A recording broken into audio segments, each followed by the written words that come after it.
Thank you for your consideration. An autistic-inclusive workplace is good for business. It's time to make a change. Learn more at autismspeaks.org/win. Breaking news, weather, entertainment, and sports. We have it all here.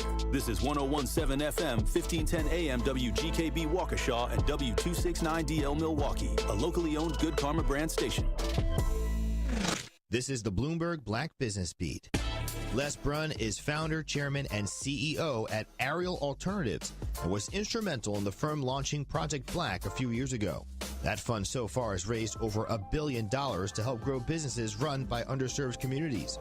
But since the project launched, a lot has changed in the public's view of DEI.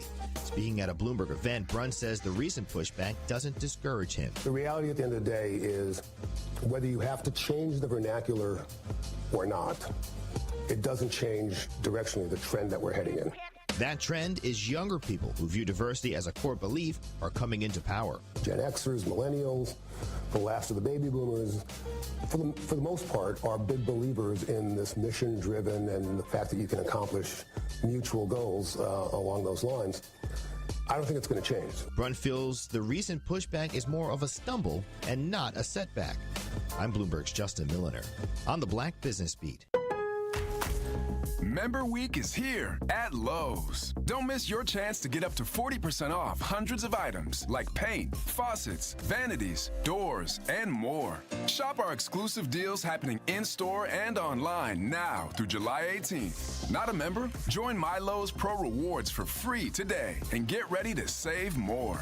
Lowe's, we help, you save. Loyalty program subject to terms and conditions. Details at lowes.com/terms. Subject to change. With Fidelity Wealth Management, a dedicated advisor gets to know you and your goals to build a comprehensive plan to help grow and protect your wealth. Backed by a team of specialists, they'll analyze all your accounts, even the ones they don't manage, to keep an eye on taxes and provide proactive portfolio insights that can help you unlock your wealth's full potential.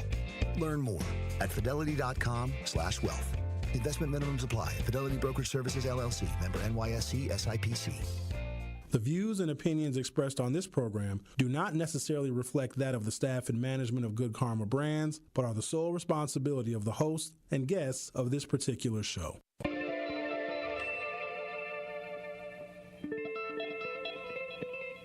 America may have many, many days, but they will be full of trouble. There will be no rest. There will be no tranquility in this country until the nation comes to terms with our problems. Bringing you social and political commentary from his mouth to your ears. Breaking down the issues which matter to you. You are not put here to be a white man's footstool.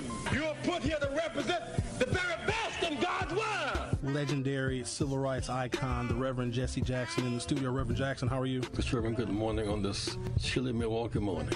And I am pleased to have one of the founding members of the Black Panther Party, Chairman Bobby Seale. Mr. Chairman, how are you this morning? Good morning. I'm doing just fine. Thank you. From Mr. Eric Holder. Mr. Holder, so good to see you. How are you? Well, I'm fine, man. How you been? It's been a long time. Haven't seen you for a while. The Dr. Cornell West. Dr. West, how are you, sir? My dear brother, you're so kind, you're so generous, man, but I salute you and the work that you were doing there. Doing a magnificent job there in Wisconsin. Stream live on 1017thetruth.com. Call in with your questions or comments. 833-212-1017. Join us on social media at 1017 The Truth. It may not be what you expect to hear, but I will definitely give you what you need to know. Are you ready for the truth? I want the truth. You can't handle the truth. Now, live from the American Family Insurance Studio at the Avenue in the heart of downtown Milwaukee, here is Sherwin Hughes. Good morning. Welcome to the program. Today is Thursday, July 17th, 2025. Whenever we have a conversation about gun violence, which is frequent, I think summer of 2025 is going to be remembered as Bloody Summer 2025. Not just because we have seen beloved and iconic, well-known Milwaukee figures like Young Tweezy gunned down and other individuals gunned down. Officer Corder shot and killed in the line of duty. His partner shot and injured. I got a couple of stories just from today of youth gun violence. One where 14-year-olds were arrested in connection to the fatal shooting of a 13-year-old. Ladies and gentlemen, these are children. And then there's another story of another teenager that is being sentenced. And this one, I don't agree with this. I think that we have to proceed differently when it's children.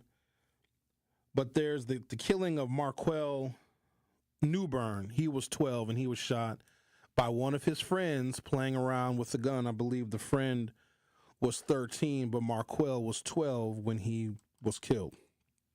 So these are just two incidences that are in the newspaper today, but it could be any day of the week. Children being killed by guns. And so we'll have our conversations about gun violence in the city of Milwaukee. And without fail, as we are rambling through solutions or thinking about what we can do to reduce this number to zero, because there shouldn't be any children killed by guns, the number should be absolutely zero. Or it should be so rare that when it happens, it makes national news. I think that we've just come to accept that, kids are going to get their hands on guns and oops, they're going to shoot each other, or oops, there's going to be an accident. Like, that's screwed up. That should never be something that we ever get used to. And so we always have a solution roulette, so to speak. And eventually somebody will say, they'll call, they'll text as we're going through the different solutions, because it's heart-wrenching. For a parent to have to bury their child is unnatural, quite honestly. But someone always says, we got to ban guns. Got to take them away altogether. And then people will go a step further and say, look at the guns that are available, these high-capacity magazines, which, let me be clear, Congress has attempted on numerous occasions, everything from an assault weapons ban, which, whether you like it or not, whether you think it defied the Constitution or not, mass shootings were down. Gun deaths were down when we had the assault weapons ban. And now there could have been other factors in that too now.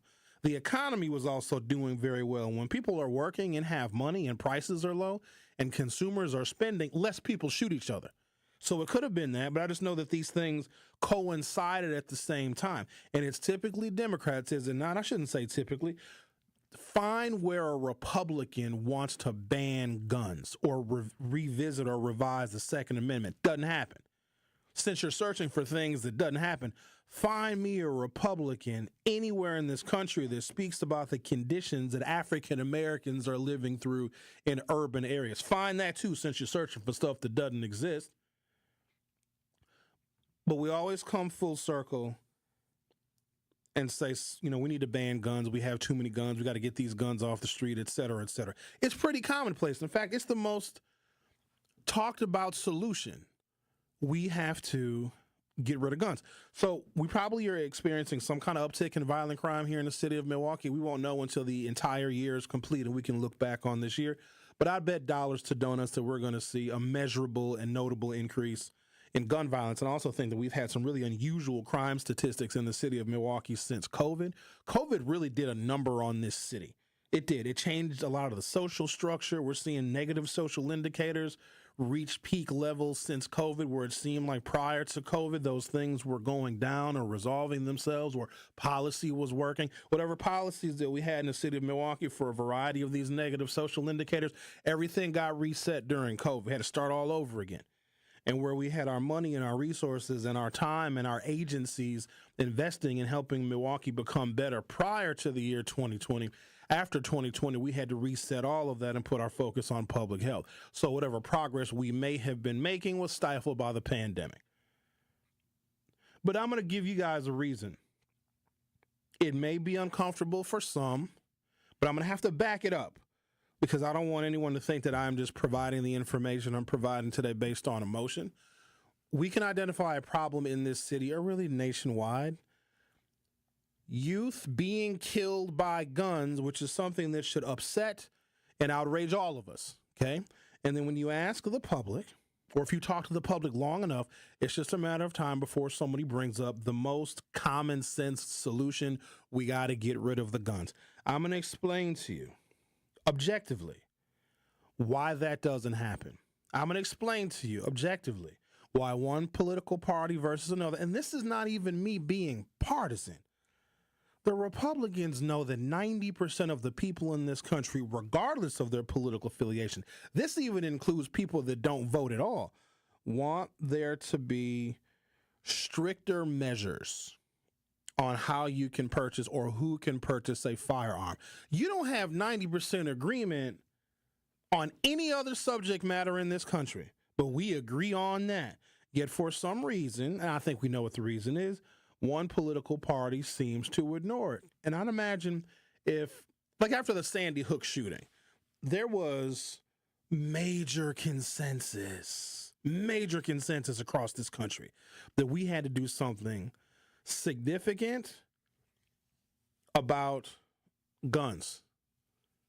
Something major, something swift had to take place. And there's always these moments in time where the American people are ready to move quick. Usually we want to talk about it. We got to have a discussion about it. We got to have a community meeting and a town hall meeting, and we have to have a Zoom listening session. There are moments in time in America where the country is almost universally united in needing swift action. Sandy Hook was one of those situations. And then when Barack Obama gave the press conference, remember when Obama cried? Remember that? He shed a tear. He was sad when them children got killed. 20 children died. More than that, maybe 25, I think. And so the country was ready to do something decisive because we don't want children getting killed by guns. I think there was something a little bit specific about that one because those were white babies. You know, white babies have more value, you see. So the country was ready to do something. But guess what happened? Nothing. Nothing happened. There was no policy. There was no decisive action. You had tens or if not hundreds of millions of people in this country ready to do something severe, take some pretty drastic action on guns, but it didn't happen. I'm going to explain to you why it doesn't happen. It doesn't matter how many kids get killed in this city, in Chicago, Detroit, Nashville, Tennessee, New York City, San Jose, California. It does not matter how many children get killed by guns, legal or illegal, in San Antonio, Texas, or Houston, Texas, or Austin, Texas, or Tallahassee, Florida, or Daytona Beach, Florida. It doesn't matter how many kids get killed in North Carolina, South Carolina, regular Virginia, West Virginia, either of the Dakotas. I'm going to explain it to you. The explanation is not going to satisfy you, but I'm going to give it to you regardless. I'm going to take a break. And when I come back, I do want to talk about these two local stories. And it's just random that just today, making the news, you have a 12-year-old was killed, shot on accident by a 13-year-old. And that 13-year-old is doing like 10 years in prison. So we're going to talk about that. And then also, two 14-year-olds arrested in connection to an accidental fatal shooting of a 13-year-old. Here's what's crazy. If a 14-year-old has a gun and they shoot somebody, that ain't no accident. 14-year-olds should never have a gun. It is never an accident. Somebody is irresponsible. Somebody isn't doing something right. Or the prevalence of guns in this city or in any other city is so overwhelming that the story is the accidental shooting, not how in the hell did a 14-year-old get a firearm in the first place. So I'm going to give you the reasons why. You're not even going to hear the Republicans, really the Democrats either, because they've given up on trying to put together policy or legislation to stop this. I'm going to explain it to you, and we're going to talk about it. Only on The Truth with Sherwin Hughes, exclusively on 101.7 FM. Don't go anywhere. I'll be right back. The Truth with Sherwin Hughes returns after this on 101.7 The Truth app, and 1017thetruth.com. Here at the new 101.7 The Truth, we aim to be a staple in Milwaukee's Black community. We are committed to partnering with local organizations and supporting Black-owned businesses. We are proud to call Milwaukee our city and promise to be a positive reflection of our community. We look forward to celebrating Black culture and excellence with you every day as we make history and continue to uplift the voices in our city. Join us for the journey at the new 101.7 The Truth, founded by Gruber Law Offices, Milwaukee Black Talk. Why did Old National Bank decide to create this program? You know, it was something that was near and dear to the heart of our chairman and CEO, Jim Bryant. Jim wanted us to do more in the African American communities, more with minority-owned businesses. So he approached Roland Shelton, who was my boss in Evansville, Indiana, and said, Roland, we need to do more. We need to create a program that's going to allow individuals, minority-owned businesses, women-owned businesses to access capital a lot better than traditionally we've been doing. And so we created the Empowerment Loan Program 2 years ago. And for those that are now leaning more into this conversation, what's the best way to get in contact with you as part of their interest in the Empowerment Loan Program? I'm going to give you my cell phone number to the listeners. It's 414-687-7393. And if that doesn't work, feel free to reach me at my email, tracy.meeks@oldnational.com. Tracy Meeks, Senior Vice President, Community Lending Market Executive from Old National Bank. You are listening to The Truth with Sherwin Hughes on 1017 The Truth, The Truth app, and 1017thetruth.com.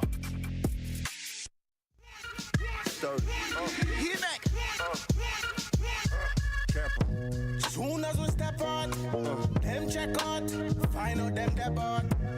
Gunshot.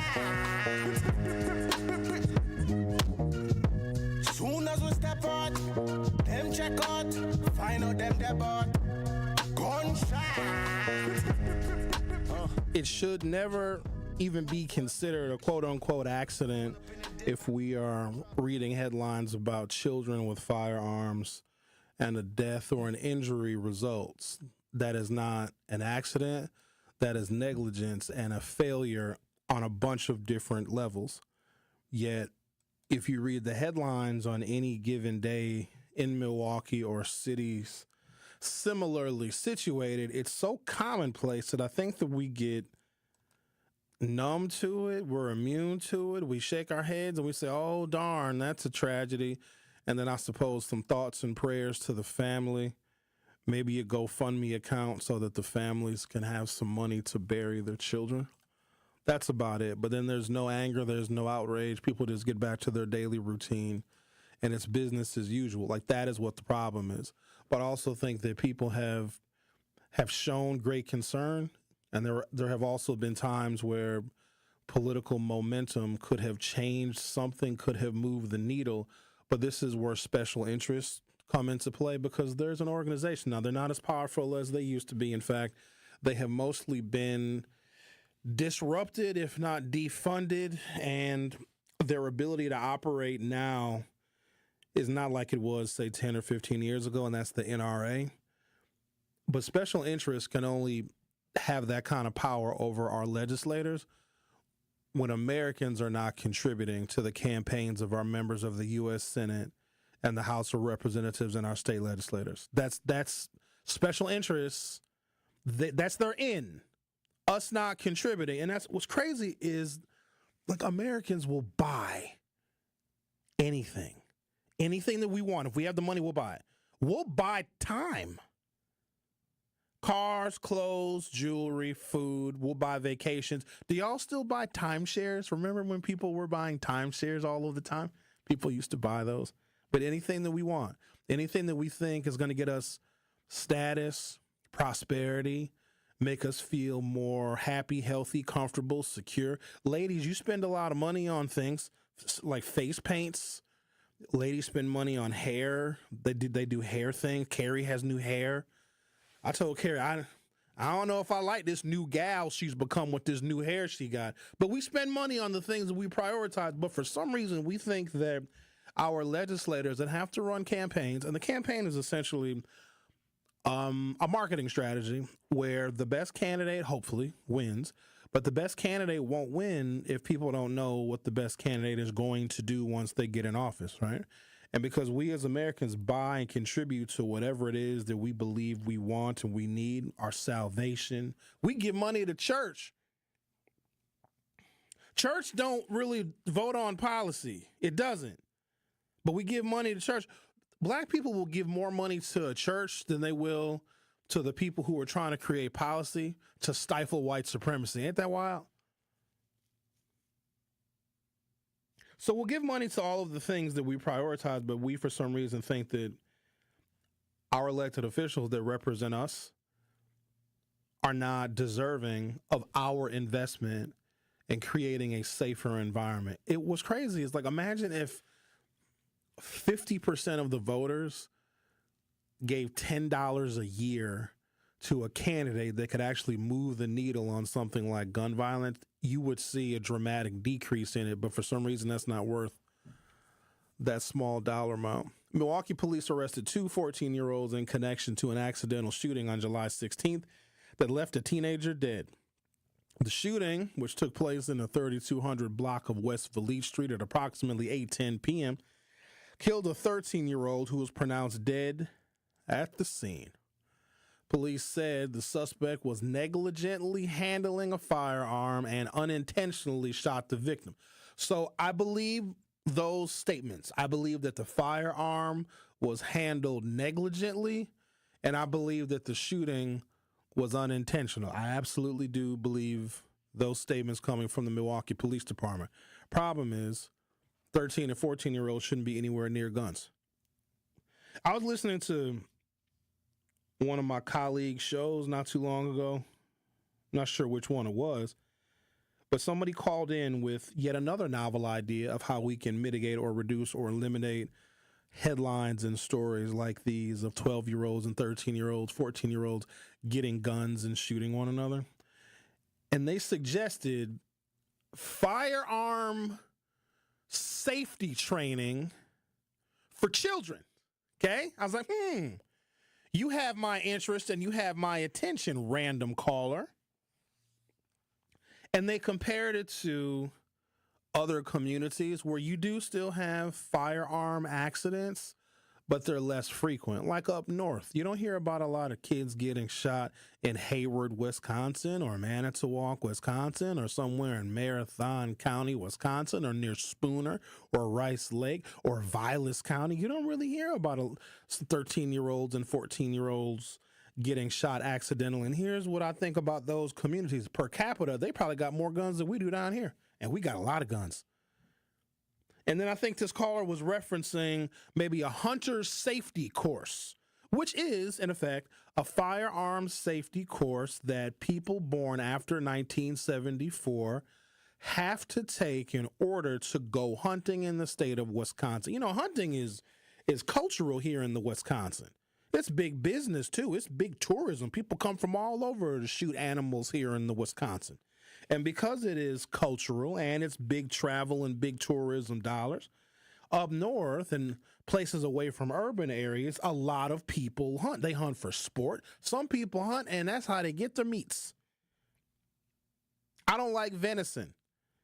It's not good. It isn't. I've had all sorts of venison. And plus, deer are very cute. I want to eat an ugly animal for some reason. If the animal is cute, like if you want to pet it, like dogs. I don't want to eat a dog. Aww. Deer are beautiful. And venison is not very tasty. Cows, while cows are very sweet and they're gentle, cows are ugly. I eat the hell out of cow. You know what I mean? Because it doesn't deserve to live because it's not cute. What? I mean, cows are nice. I don't even think cows have teeth. I think they just have gums because they don't eat meat. Even if you put your arm in a cow's mouth, it would just gently gnaw on it and just probably just lick it a lot. Don't ask me how I know. But I don't like venison. But they hunt, and because hunting is a sport and it's very popular in rural areas in the state of Wisconsin, I mean, it's really popular. A lot of parents get their children involved in hunting very early. In fact, Scott Walker signed this thing called the Mentored Hunting Bill, the craziest piece of legislation that I can specifically recall, other than stuff like Act 10 that Scott Walker signed. It basically said a child of any age can go hunting as long as they are accompanied by someone who is an adult or someone who is taking the hunter safety course, whatever.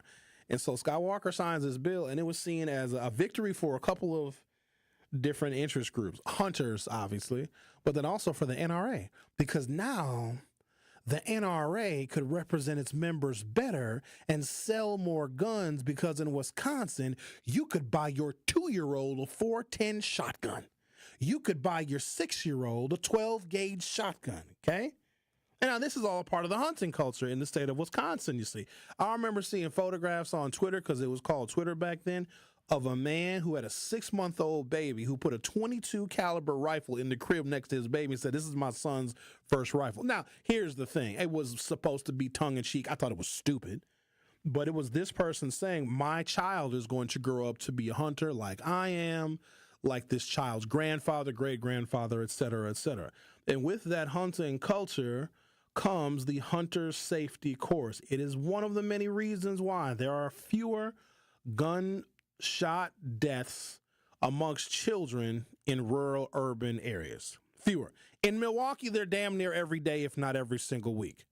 And so the caller that called in on one of my colleagues' shows was like, we need to firearm train our children here in the city of Milwaukee. But here's where she missed the mark.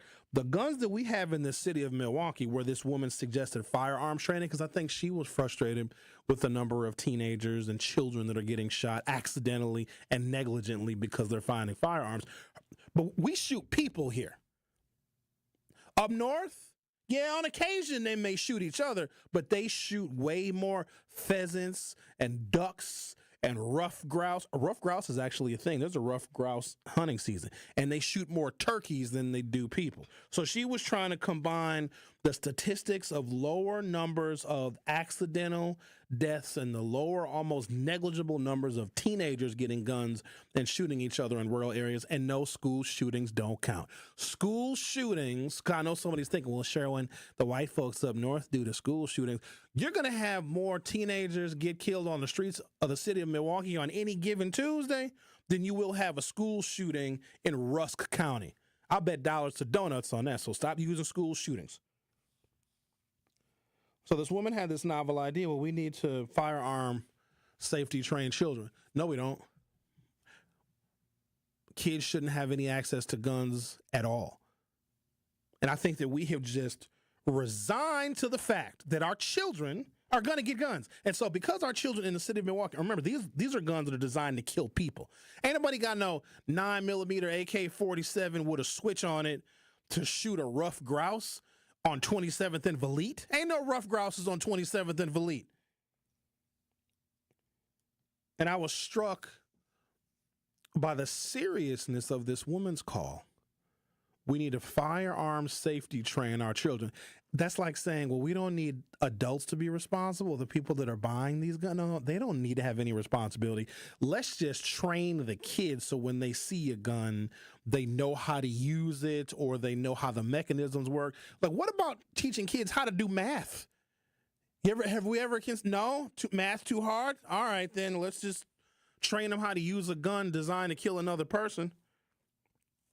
A 14-year-old boy and a 14-year-old girl were taken into custody. The circumstances leading up to the shooting are being investigated, and police aren't seeking any other suspects. Anyone with any information regarding either shooting is asked to contact Milwaukee. Wait, was it 2? It says either shooting. 2 14-year-olds were arrested. Hopefully that's just a typo. I'm hoping it was. Well, then we have this story here.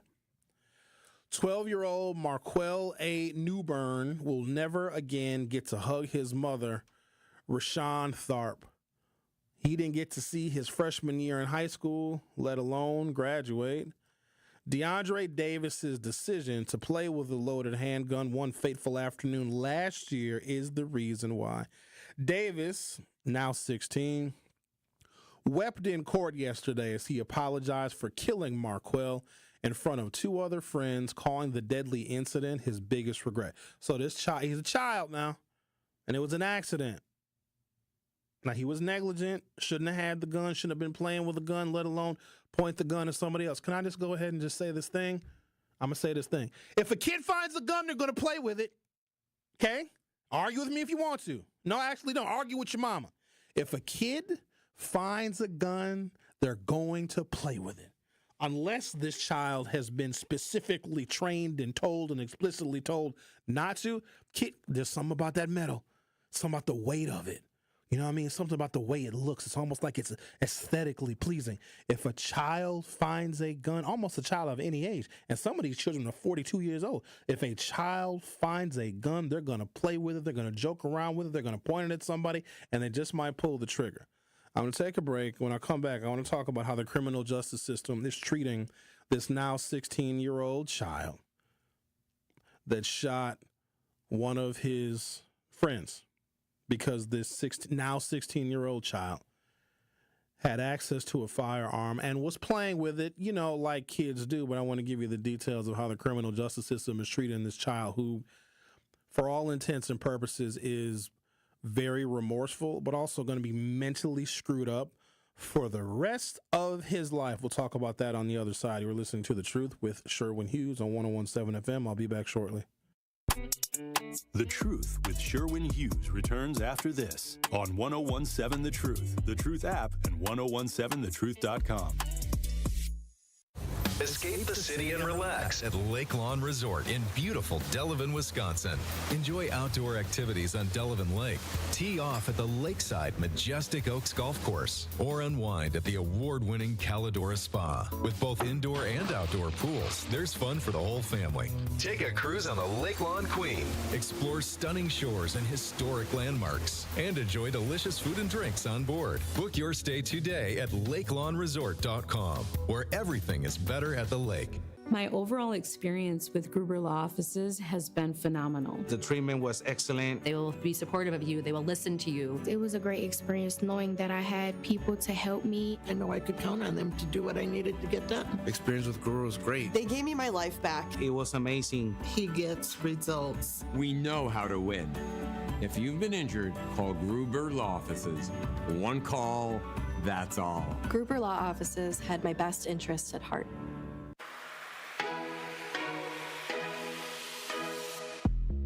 It's time for Truth Takes, a thought-provoking commentary on the award-winning 101.7 The Truth.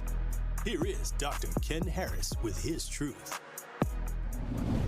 Juneteenth signifies the occasion in 1865 when the final enslaved blacks in Texas were notified of their liberation 2.5 years subsequent to the Emancipation Proclamation. The moment when 100% of victims of slavery finally recognized their liberation indicated the principles of the U.S. Constitution came to be universally applicable. This represents a success for Black Americans and a subsequent and significant point in American history, highlighting the nation's alleged dedication to liberty and justice for all. The recent verdict in the murder of Sade Robinson serves as a reminder of the enduring evils and oppression we still face. Despite independence, numerous blacks still encounter exploitation, and they are masquerading as freedom. Commemorating Juneteenth compels us all to acknowledge these realities and compel the nation's past and promote a truthful national narrative. Juneteenth, along with the murder conviction of the disgusting individual who killed Miss Robinson, serves not merely as a celebration, but also as a summons to action. Remember this history in your daily discussions and interactions. If Juneteenth caused the conflation of liberty and justice for Black America, I say one death represented by the murder of Miss Robinson is a denial of liberty and an injustice to all of Black America.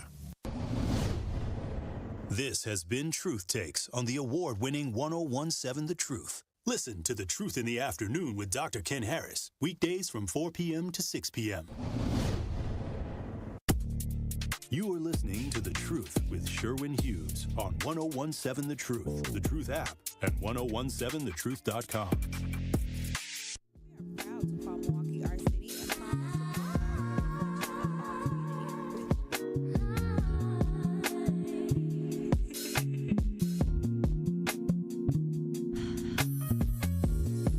Your body's beat by the windows. LT said, I want to find the comment. So when you pull the trigger of a firearm, it's not an accident. With kids, I think it is. Kids don't have the same concept of a consequence. And then somebody referenced video games. I think when kids, from a really early age, they see that I mean, think about how many shots has been fired from a fake or imaginary gun on a video game, starting when a child is 4 or 5 years old, or whenever they start playing video games. Children don't have the ability to see consequences like adults do, and what I don't want us to do is for us to think that children have the same concept of consequence that adults do, because what that's doing is that's discounting childhood. Childhood is for mistakes. Some of y'all are adults and still make the same damn mistakes childhood held. Sometimes I do. Depends on how much Tito's now. Just saying. Stay away from the Tito's. A little seltzer in it, a little lime, real summery.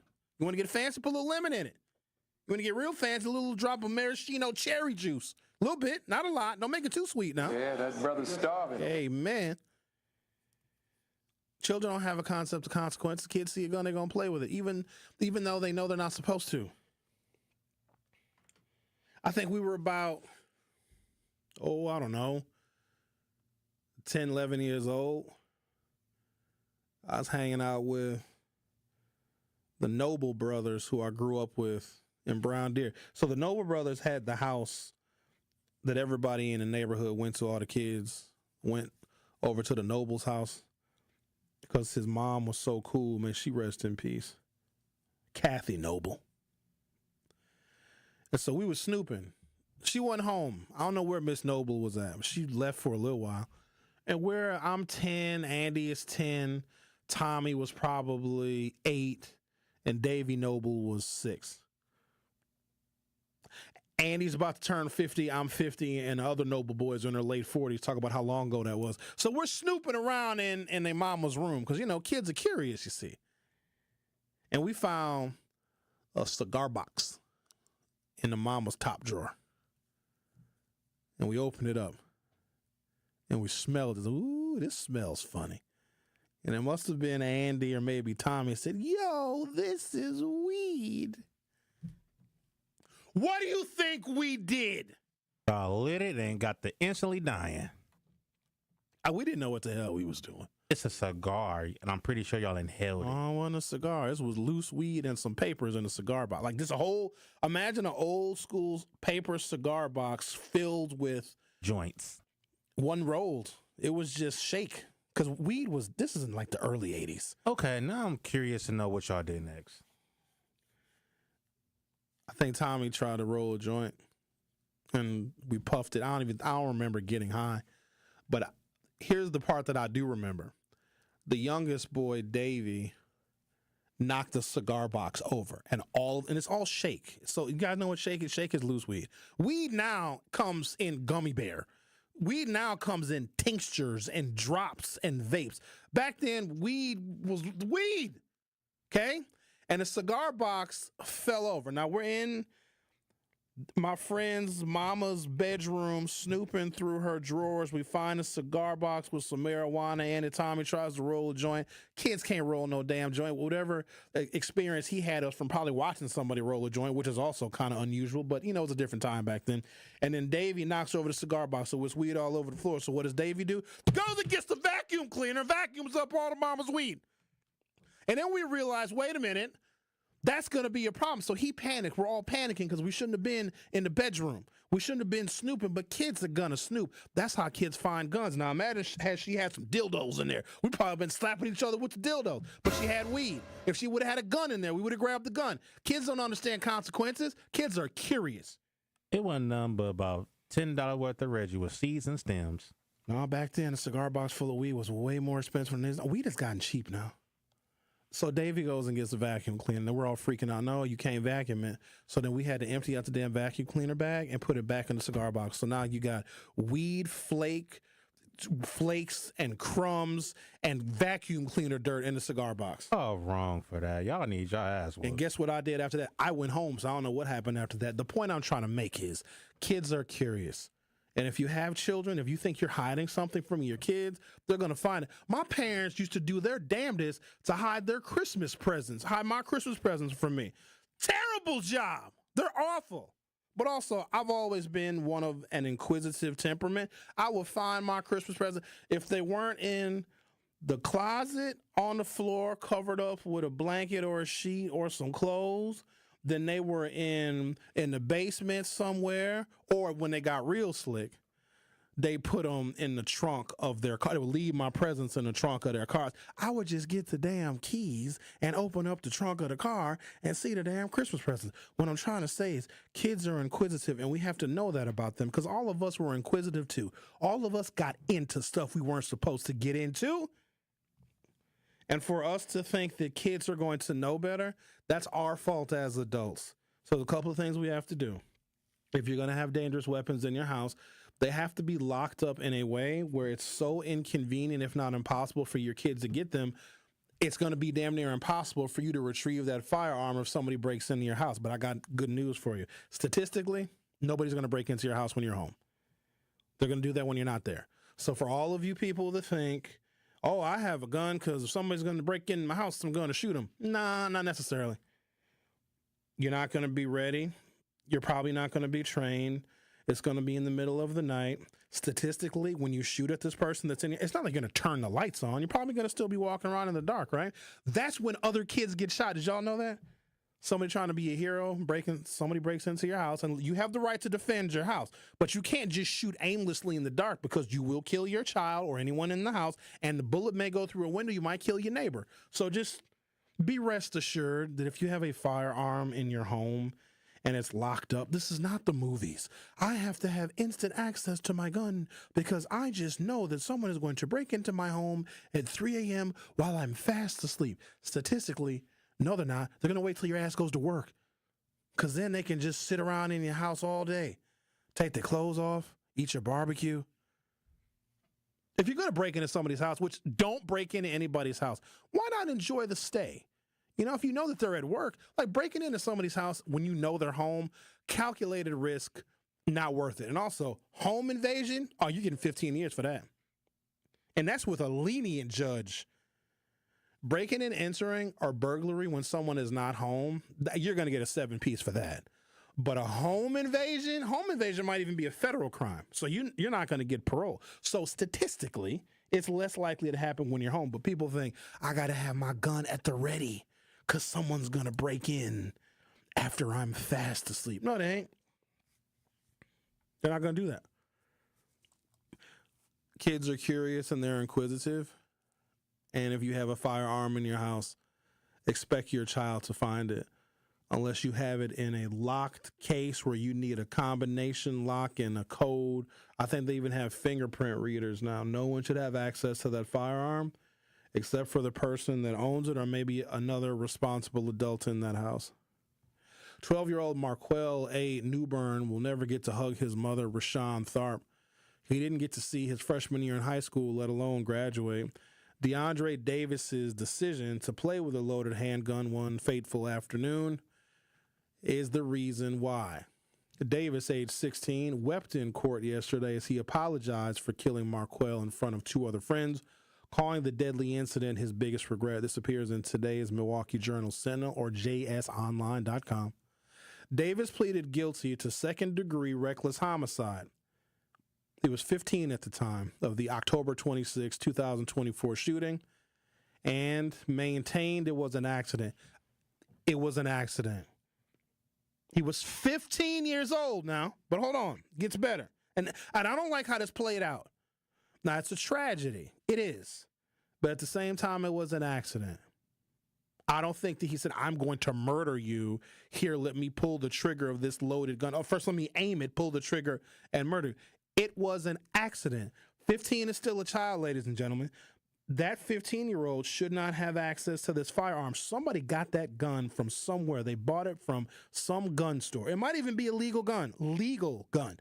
The person that was negligent and lazy and sloppy in where they put or stored that firearm that allowed that 15-year-old to get access to it, if anything, charge them. Milwaukee County Circuit Court Judge Jeffrey Wagner ordered Davis to spend the next 7 years behind bars. That I don't like that. And if this is the Jeffrey Wagner that I'm thinking of, he has been on the bench in Milwaukee County for probably 40 years. In fact, if this is the Judge Jeffrey Wagner that I'm thinking of, I used to park his car when I was a valet at the Brentwood Country Club. And if this is the same Jeffrey Wagner I'm thinking of, he did not never leave me a tip. It's amazing how the world comes full circle because now I'm a member of that country club. Milwaukee County Circuit Court Judge Jeffrey Wagner ordered Davis to spend the next 7 years behind bars. He will also serve 8 years of extended supervision once his prison time is over.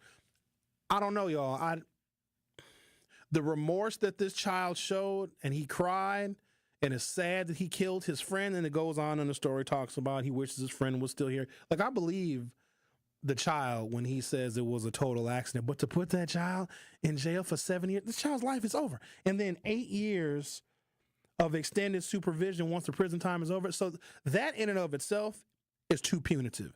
Because what this child's life is going to be like when they get out of jail at the age of 23 or 24 and are going to be on extended supervision until he's in his early 30s, the life that that young man is going to have when he gets out of jail is going to be one, let's just say, is not going to be well adjusted. And the likelihood that that young man, well, going to be in his 30s when he's all said and done with his sentence, is going to get in trouble again with the law, sets this boy who is now 16 on a lifetime interaction with the criminal justice system because of an accident. It could have been prevented, but we have to hold adults more responsible because if a child finds a gun, they are going to play with it. We as adults know that, so we have to operate with a higher level of responsibility than the children that we have custody over, and that's not hard to understand. I'm going to take a break, come back, continue the conversation. I'm also going to explain to you why there won't be any meaningful legislation or policy to deal with not just this situation, but the high number of black children now, that are killed by firearm accidents. The Truth with Sherwin Hughes on 101.7 FM. We'll be right back. The Truth with Sherwin Hughes returns after this on 101.7 The Truth app, and 1017thetruth.com. From the biggest stars to the greatest moments, Behind the Bucks is Bucks history like you've never heard it before. It's all on Behind the Bucks on the Bucks Plus audio network. Behind the Bucks is presented by Gallagher, your trusted insurance broker and HR and benefits consultant. Available now on bucks.com/plus, the Bucks app, the new ESPN Wisconsin app, and wherever you get podcasts.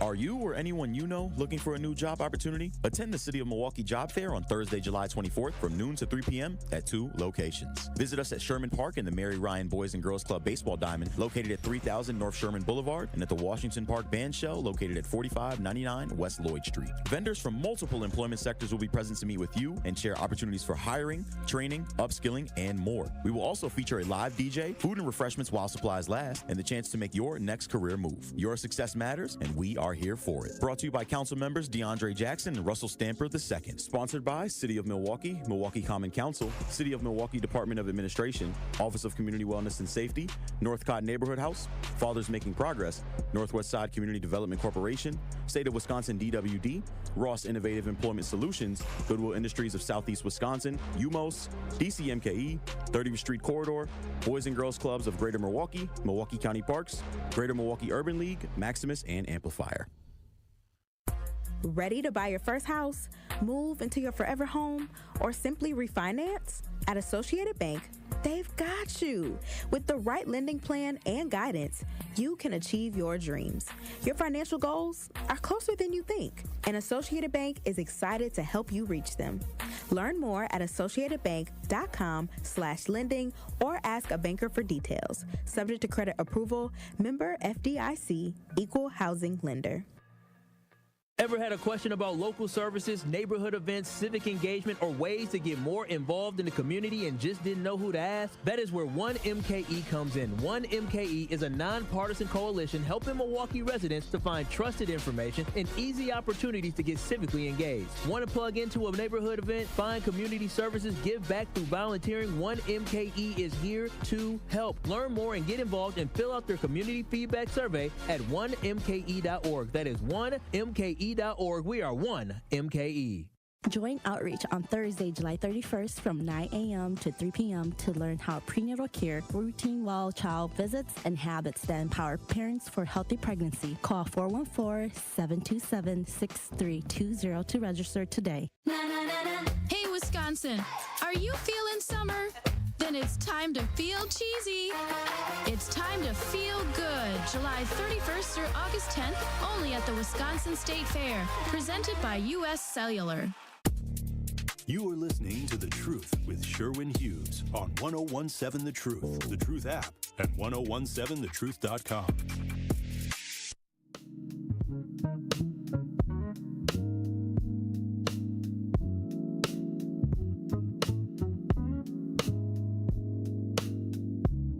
No shock, but Wisconsin law allows for children as young as 10 to be charged as adults for certain serious crimes, at least to start the case. Those crimes include first-degree intentional homicide, first-degree reckless homicide, and attempted first-degree intentional homicide. Do you realistically think? Use your thinking brain now. Not your emotional brain, not your partisan brain. Use your thinking brain. You think a 10-year-old child has any concept of first-degree intentional homicide?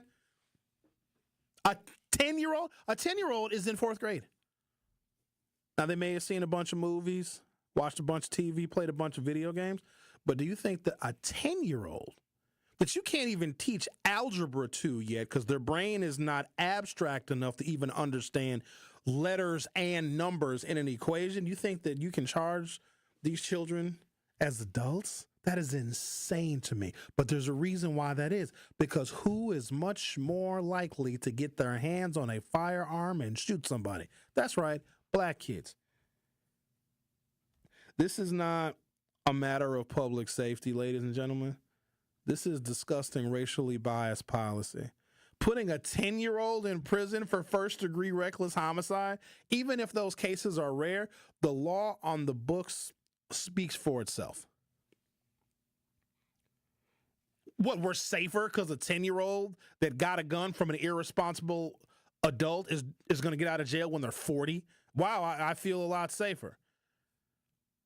Being completely institutionalized for basically their whole childhood and their adult life, that doesn't help improve public safety. That is a way to be punitive on a particular group of people in which policy does not exist to mitigate the impact of guns on black children.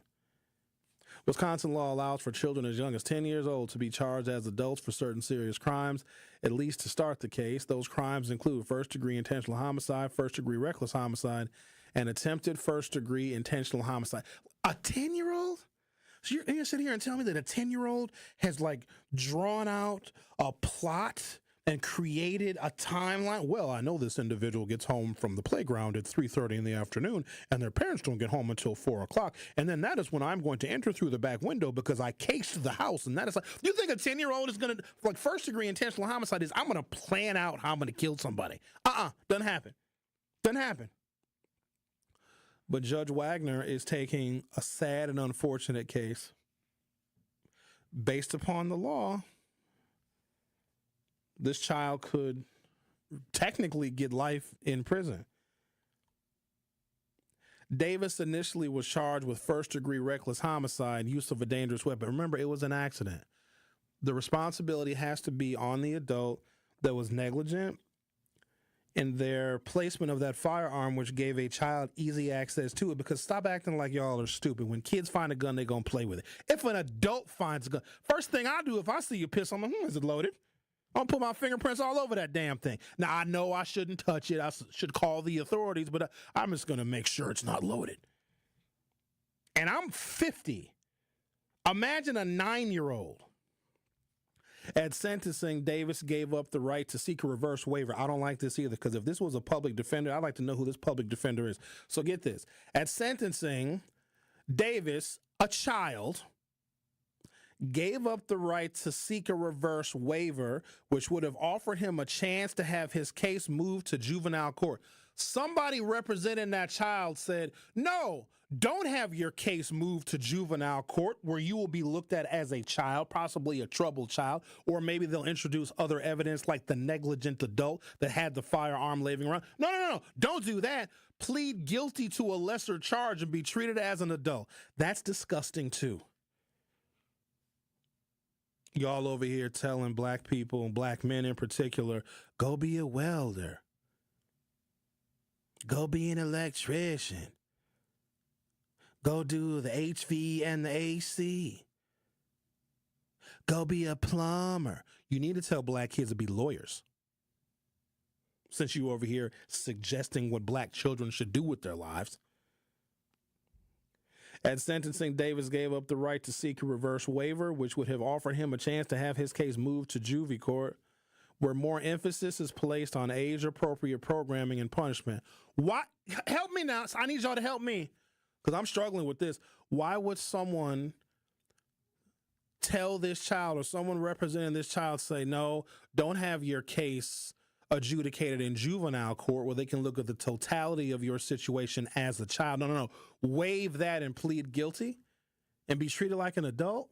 Somebody screwed this child over. Now, I'm not taking away from the family that lost a 12-year-old. I'm not taking away from that.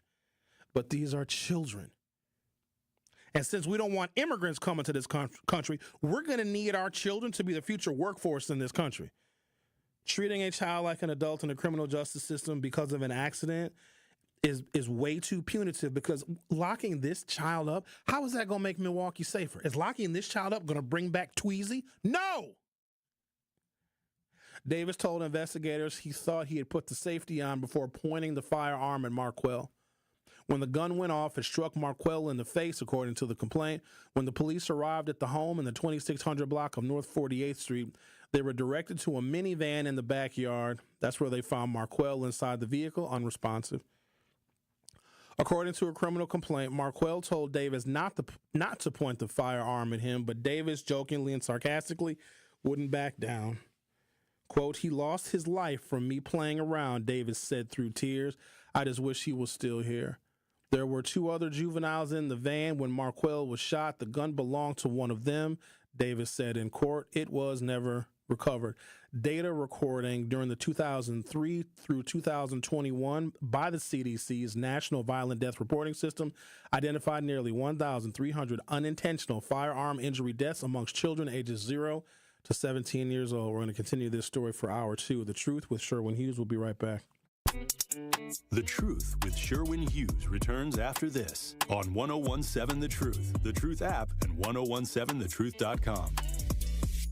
Truth Nation, are you looking for a fun opportunity to showcase your clothing line, restaurant, nonprofit organization, food truck, or small business? Well, look no further than doing it at our Truth Family Fest on Saturday, August 23rd from 11 a.m. to 3 p.m. at Riverside University High School. We are currently accepting vendor applications for our festival. You don't want to miss out on this great opportunity to promote your business and be part of all the fun. To be a vendor at Truth Family Fest, visit truthfamilyfest.com and sign up today. Crew Tuesdays are back on July 29th. Churio sends it deep to left, and there she goes. Catch the Brewers on local TV as they battle the Chicago Cubs. And Yelich launches one deep right center field. Forget about it. Oh, my goodness. Third down. This edition of Brew Crew Tuesdays is presented by Delta Dental of Wisconsin. Tune in July 29th at 6:40 on Fox 6 in Milwaukee, or check out your local listings to watch the game. Carrie, where's Tori Lowe and Dr. Ken at? I'm trying to knock these commercials out. How am I supposed to know, Sherwin? Well, I'm about to do their parts because my impressions are on point anyway. This is Dr. Ken Harris from Truth in the Afternoon, and I want you to download the Truth app in the Google Play Store and Apple Store so you can never miss my show or any of the award-winning 1017 The Truth. Really, Kyle? Sherwin, you are crazy. Sherwin, your impression of me is horrible. Move. Give me my mic. I guess I'll just repeat what Sherwin said. Go to the Google Play Store or Apple Store to download the 1017 The Truth app today so you can take the home of Milwaukee Black Talk with you wherever you are. Can't listen live? Download the new 1017 The Truth app on your smartphone today to catch up on all your favorite shows. Search 1017 The Truth on your Google Play Store or Apple App Store so you don't miss out on any of the action. Don't you wish your life came with a warning app? Stop. That dog does not want to be petted. Just a little heads up before something bad happens. Move your coffee cup away from your computer. Oh, no. So you can have more control. Stop. You're texting your boss by mistake. Uh-oh. Well, life doesn't always give you time to change the outcome, but prediabetes does. With early diagnosis and a few healthy changes like managing your weight, getting active, stopping smoking, and eating healthier, you can stop prediabetes before it leads to type 2 diabetes. It's easy to learn your risk. Take the 1-minute test today at doihaveprediabetes.org. Warning. The cap is loose on that ketchup. Ugh. Don't wait. You have the power to change the outcome. Visit doihaveprediabetes.org today. That's doihaveprediabetes.org. Brought to you by the Ad Council and its prediabetes awareness partners. Join the movement. Listen to the Tori Lowe Show on 1017 FM, 1510 AM WGKB Waukesha and W269DL Milwaukee, the locally owned Good Karma brand station.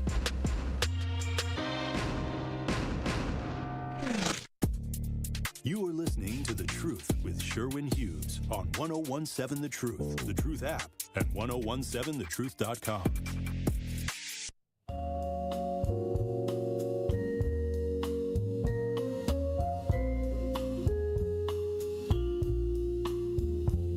Welcome to Hour 2 of The Truth with Sherwin Hughes.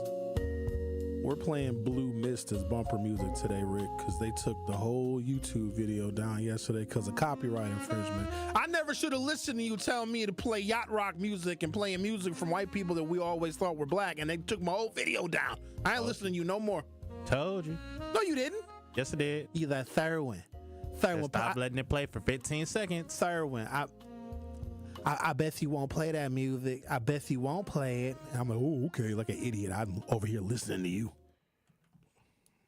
I ain't listening to you no more. No more. Ha, ha, ha. I ain't like them apples. I even let you make song requests. We played George Michael singing about careless whispering into another man's ear. We played Rick Astley, who's never going to give you up. He's never going to let you down. He's never going to run around and hurt you. He's never going to make you cry. He's never going to say goodbye. Never going to turn around and desert you. We played all that. And then YouTube was like, ha ha, SMG said, we got to take down your whole video, you hoe. And they took it down. It was a good show, too. We got to get back to talking about serious stuff. So, as promised, I wanted to give you guys information, like data and fact and statistics, as to why there won't be. And when I say won't be, I'm talking almost never. As long as Republicans exist in some form, there will not be meaningful legislation that will curb the ability for human beings in this country to get a firearm. They're going to keep the regulations as loose as possible. So regulations are not always bad. When we have regulations on the financial system and the banking system, that prevents banks from ripping you off and charging you exorbitant fees and overdraft fees and credit card companies, because we know that Americans have an appetite for spending that oftentimes exceeds our incomes. And here's the other thing. There are certain things that we as Americans simply have to buy, like food. And when food gets more expensive, and if our wages don't go up incommensurate with the rise of prices, groceries, consumer staples, we're going to use credit. And because credit card companies know that, regulation means you can't charge somebody 300% interest, because we know that wages are not going to go up commensurate with the price of food. That's why these damn tariffs are so stupid. Regulation can be good. If regulation can stop children from getting killed, if certain people that we know should never have a firearm, should never even, I know some people that shouldn't even have a toy gun, but they can go down to a gun store. You buy a rifle, I don't even think you can leave a store with a rifle that day. I don't even think they do the same kind of background checks. There's no waiting period on a rifle. And rifles do the most damage. There is a reason why, and I I can't say that the United States is a racist country. The United States is a reflection of what the sentiment of the majority of the voters are at any one given time. And the United States is also either in comparison or contrast to the international community. But I can't sit here and say in good faith that the United States is a racist country, because I believe that there are more non-racist people in America than there are actual certified, true, defined racists. I think there's a lot of ignorance in this country, and ignorance sometimes can be mistaken for racism. But a racist is a real specific cohort of human being that is intentional. Okay, so I can't call the country racist. I can call the country undereducated. I can call this country too heavily dependent on faith instead of fact. There is a difference, but I cannot call the United States a racist country. However, if there is a particular social indicator and it's negative, and if it harms black people, that particular social indicator will allow it to fester. Racism has become more sophisticated. It has become much more covert. It's become much more technologically savvy. And this is why I sometimes worry about AI. It's also why I dedicate at least 2 hours per night of studying and learning about AI. YouTube videos, reading articles, seeing what it is, how it works, how it gets programmed. Because if there is, in fact, buried covert racism in what the future is going to be, because the future is going to be artificial intelligence, then I want to know as much about it as I possibly can and get the utility out of it so I can see and identify where artificial intelligence is going to harm people unbeknownst to them, you see. Racism is covert. It lives in the shadows. It's in the gray area. It's a situation where you can't really tell. You're not really sure. Did you get bad service at that restaurant, or does your server hate black people? Like, it drives you crazy because you never know. Is this person being mean and disrespectful to me because they're a mean and disrespectful person, or are they being mean and disrespectful to this person because they're Asian? Right? It drives you nuts because you never know. And then what you do is you have to proceed through life with this guarded, jaded kind of pessimism that makes people guarded and jaded when they're around us, and then they treat us in a fashion because we're guarded and jaded, and we think that they're racist because how they're treating us. It's crazy, ain't it?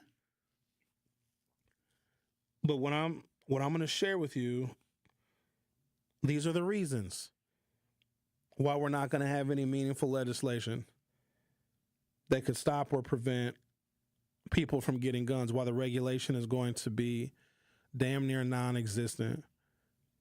You can go buy a gun at a gun show. Now, we don't really have gun shows in the city of Milwaukee anymore, but they do have them in places in Milwaukee County. There was an ordinance, I believe, that was passed some time ago where a Milwaukee County gun show, like if they have one at State Fair Park, they can't advertise it in the city of Milwaukee because the loopholes that exist with gun shows immediately puts more illegal guns on the streets in the city of Milwaukee. And when you have more illegal guns on the streets in the city of Milwaukee, more people are going to get killed. More adults are going to get killed. More senior citizens are going to get killed. There's going to be more suicides, and more children are going to find these guns because some people are irresponsible. Can we agree on that, ladies and gentlemen? Can we agree that some people are irresponsible? Some of y'all are irresponsible when you drive a damn car. The first way and place you can exhibit your level of responsibility is driving a damn 4,000-pound missile that can go 120 miles an hour by pressing a pedal. If you ain't responsible with that, I can't put a pocket rocket on your hip. You shouldn't be allowed to have one. But Second Amendment, blah, blah, blah, blah, blah. So I'm going to give you this, and I'm going to do a little deep dive here. 2/3 of the shooters, 67% of them, of shooters, were playing with a firearm or showing it to others when it discharged. So this is when children find a gun. 67% of when that gun goes off and kills somebody, these children were playing with these guns, okay? I take great offense, and I'm upset that this 16-year-old who shot a 12-year-old at the time by accident was encouraged to give up their reverse waiver. where the child of 15 who shot a 12-year-old by accident was moved out of juvenile court into adult court, where they then pleaded to a lesser charge, which is still 15 years for an accident. That don't sit well with me. It doesn't. This child didn't plot and plan to kill that 12-year-old. Were they playing with a gun? Yes. Was the gun loaded? Yes. Was it the fault ultimately of the person that pulled the trigger? Yes, but it's not that simple. You just don't say, oh, okay, you had the gun, you shot a 12-year-old, you're going to get 7 years in the box and then 8 years of extended supervision. That's not how you handle that. There are other individuals that were involved in that child having that firearm. They need to be held responsible too, which tells me the investigation wasn't complete. But if a black child has a gun, a black child shoots another child, just investigate that, have a penalty on the one that pulled the trigger, and that's it. Other people need to be held responsible, but they're not. And the fact that they waved this child into adult court for an accident, that's insane to me. Firearms are the leading cause of death for African-American children and teens in the United States, period. I'm going to fortify this with information that is irrefutable. The reason why you are not going to have stricter regulations on firearms, particularly handguns, is because the more guns we have in a society, by a factor of 10 now, the more black children are going to get killed. That, ladies and gentlemen, is racism.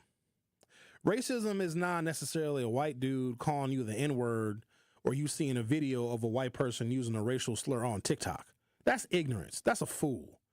Racism is, we are not going to put any kind of policy, regulations, or rules on firearms because we know that black children are double-digit percentages much more likely to get shot and killed. So we're going to leave the regulations off of guns because more black kids are being offed by them. That is racism. That is intentional. That is neglecting an area intentionally, neglecting a policy area because you know that it will harm one group more than the other. Now, let me be clear. White children die by firearm accidents too, but not at the rate of black children. So the country that we live in and the power structure that exists, remember the power structure that made its original wealth off of slavery, off of us, never really wanted to see us become successful. They said, okay, it's cool if we sacrifice a smaller portion, a smaller percentage of white kids for the larger percentage of black children that will die if we make firearms easy to get and easy to obtain in this country. That is intentional. That's a reason why the Republican Party, which can I just be clear, I'm going to be partisan just for a second, I'm going to get back to being nonpartisan. Black folks have no business being involved in the Republican Party. Now, the problem is we don't know some of the covert things that they do because the Republicans get the same damn data as the Democrats. And the Democrats will say, wait a minute, black children are double-digit percentages much more likely to be killed by firearms. We need to have some regulation. And what the Republicans do, don't put your hands on my guns. Second Amendment. The Republicans don't care that much about no damn Second Amendment. They know that the prevalence of firearms in our society, one way or another, is going to kill more black children. This is the same as the Great Replacement theory. They think that they're going to get replaced by us, and they actually are, demographically and statistically. The racism that exists deep in our policy is intentional. It's why black communities in some parts of this country have not changed in the last 60 years. It is intentional. I'm going to take a break, come back. I'm going to give you a little bit more detail because I'm not sure if you all believe me, because some of you still hold fast to the fact that, oh no, policymakers want to do right by everybody. No, they don't. If America was created so that white people can have the advantage, why would America ever erase that? If I have a basketball team, the Sherwin Superstars, and we're playing the DJ Ricky Rocketeers, and I got a 50-point lead, and this is the championship game, the Sherwin Superstars and the DJ Ricky Rocketeers.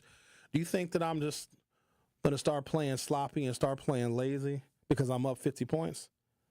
No, I'm going to try and be up 60 points because I want to win the championship. Nothing will get me to give up my lead. I'll cheat if I have to. Nothing would ever get me to give up my lead. I don't want to be fair and be like, well, you know, we are up 50 points. Maybe we should let the DJ Ricky Rocketeer score a few more buckets. No, you won't. You want to punish them. You want to crush them. You want to win that championship and go down in the record books. That's what America still is for white folks. And here's the thing. I'm not even mad at white folks for that, because I have a feeling that if the roles were reversed and if Africans built boats and built ships and went to Europe and enslaved Europeans, it would be the exact same thing right now in reverse. I think it's just human nature. When I come back, I'm going to give you a little more details as to how severe this problem is, the prevalence of firearms, and the likelihood that black children are likely to be killed with those guns versus white children. And that's the reason why they want as many guns on the street as possible, because then we are going to essentially off ourselves on their behalf. You don't need a Klan no more. You don't need white folks going and hanging black folks. There was a period of time where they actually had to kill us.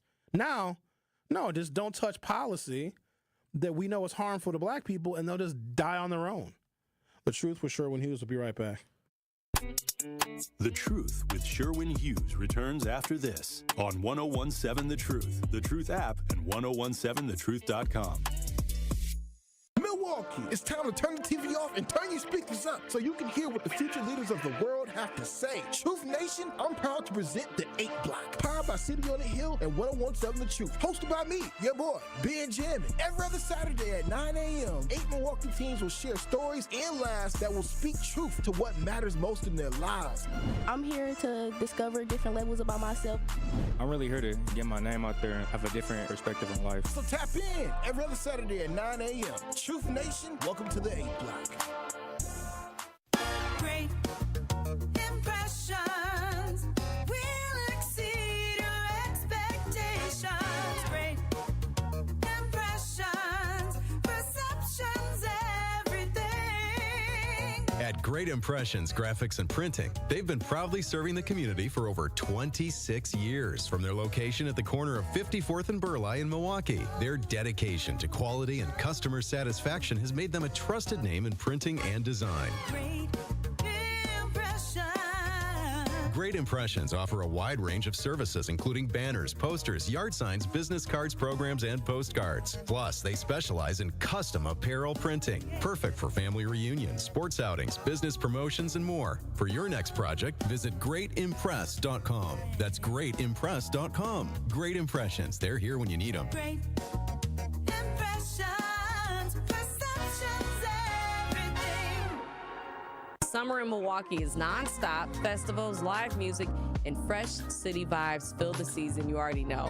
From world-famous cultural celebrations to hidden gem street fairs, every neighborhood is a stage, alive with handcrafted traditions, homegrown talent, and world-class entertainment. Music, flavor, culture, whenever you visit, the Cream City is ready to celebrate. This summer, don't just visit. Make sure you experience Milwaukee, the city of festivals. Ready to buy your first house, move into your forever home, or simply refinance? At Associated Bank, they've got you. With the right lending plan and guidance, you can achieve your dreams. Your financial goals are closer than you think, and Associated Bank is excited to help you reach them. Learn more at associatedbank.com/lending or ask a banker for details. Subject to credit approval, member FDIC, equal housing lender. Hey, Wisconsin, are you feeling summer? Then it's time to feel cheesy. It's time to feel good. July 31st through August 10th, only at the Wisconsin State Fair. Presented by U.S. Cellular. Happy kids heal faster, and that's why Starlight is dedicated to improving the mental well-being of sick kids across the U.S. Learn how at starlight.org. Serious truck crash? Call Gruber Law Offices today. You are listening to The Truth with Sherwin Hughes on 1017 The Truth, The Truth app, and 1017thetruth.com.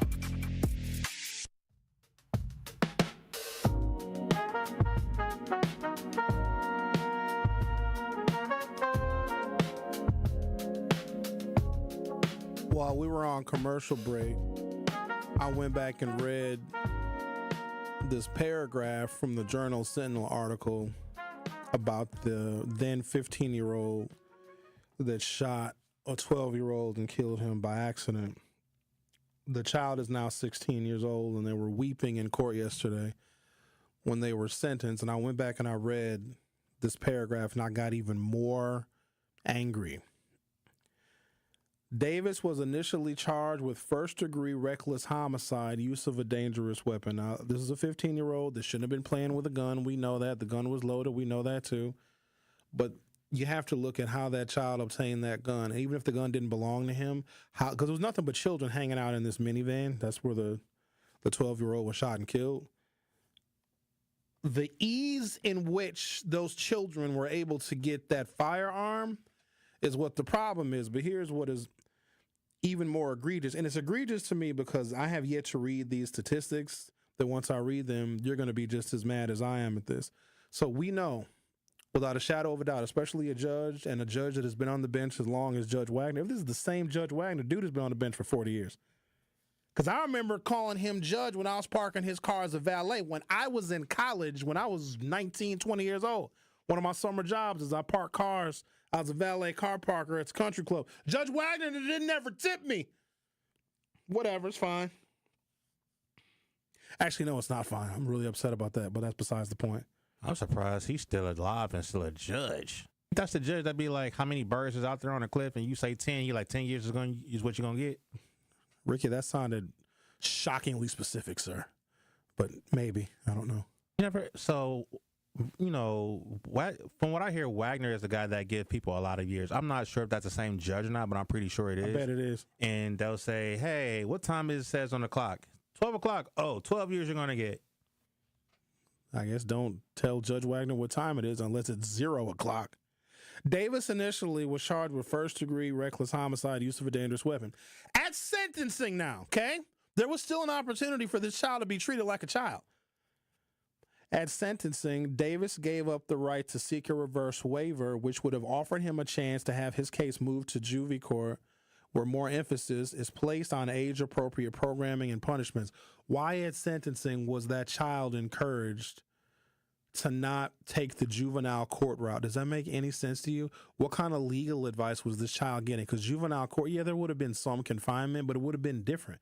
This child might be troubled. They might have issues. They might have a situation. They might be abused.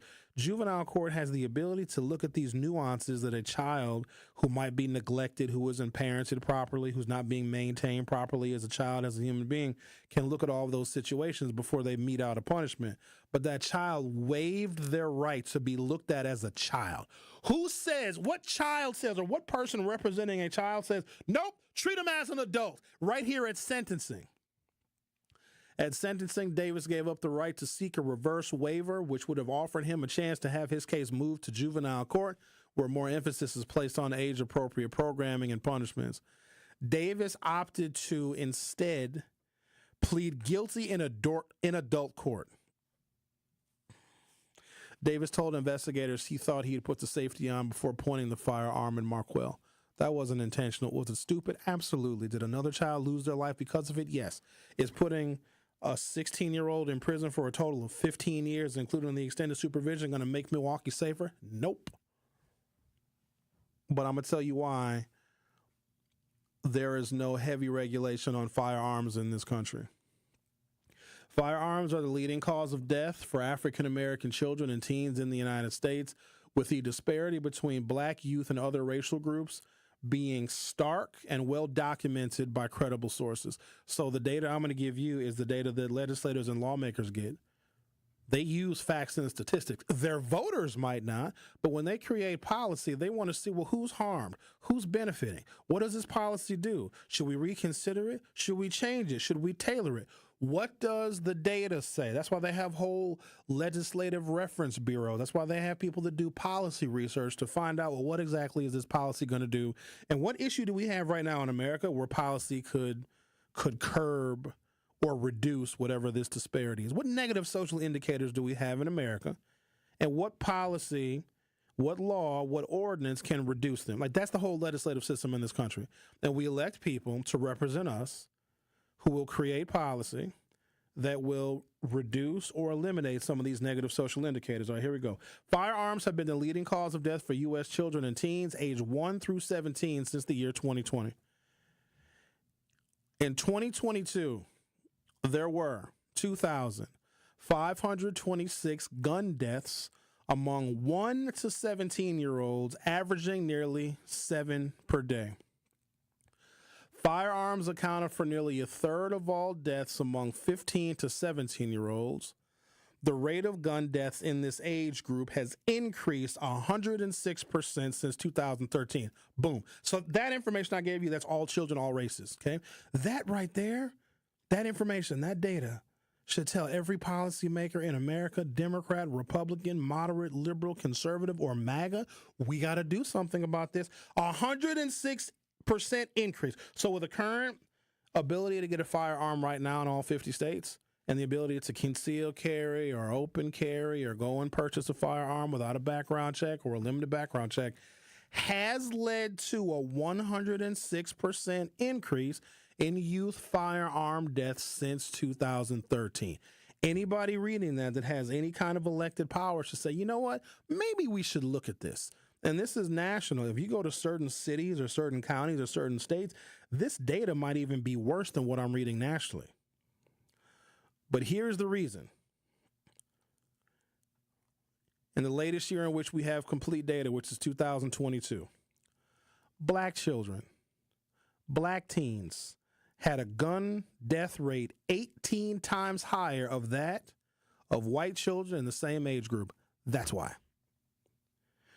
If you leave gun policy alone, even though we've seen a 106% increase in children getting killed by guns in the last 10 years, black kids are 18 times more likely than white kids to be killed by a gun. Republicans ain't touching that policy. They're going to leave it just as it is. That is racism.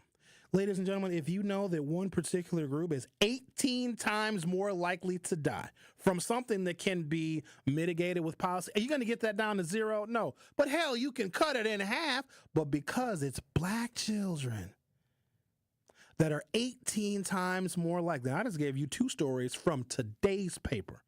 One of a black child who, par for the course, gets a gun some kind of way, shoots and kills another child by accident. Then another story where a 14-year-old boy and a 14-year-old girl shoot and kill a 13-year-old.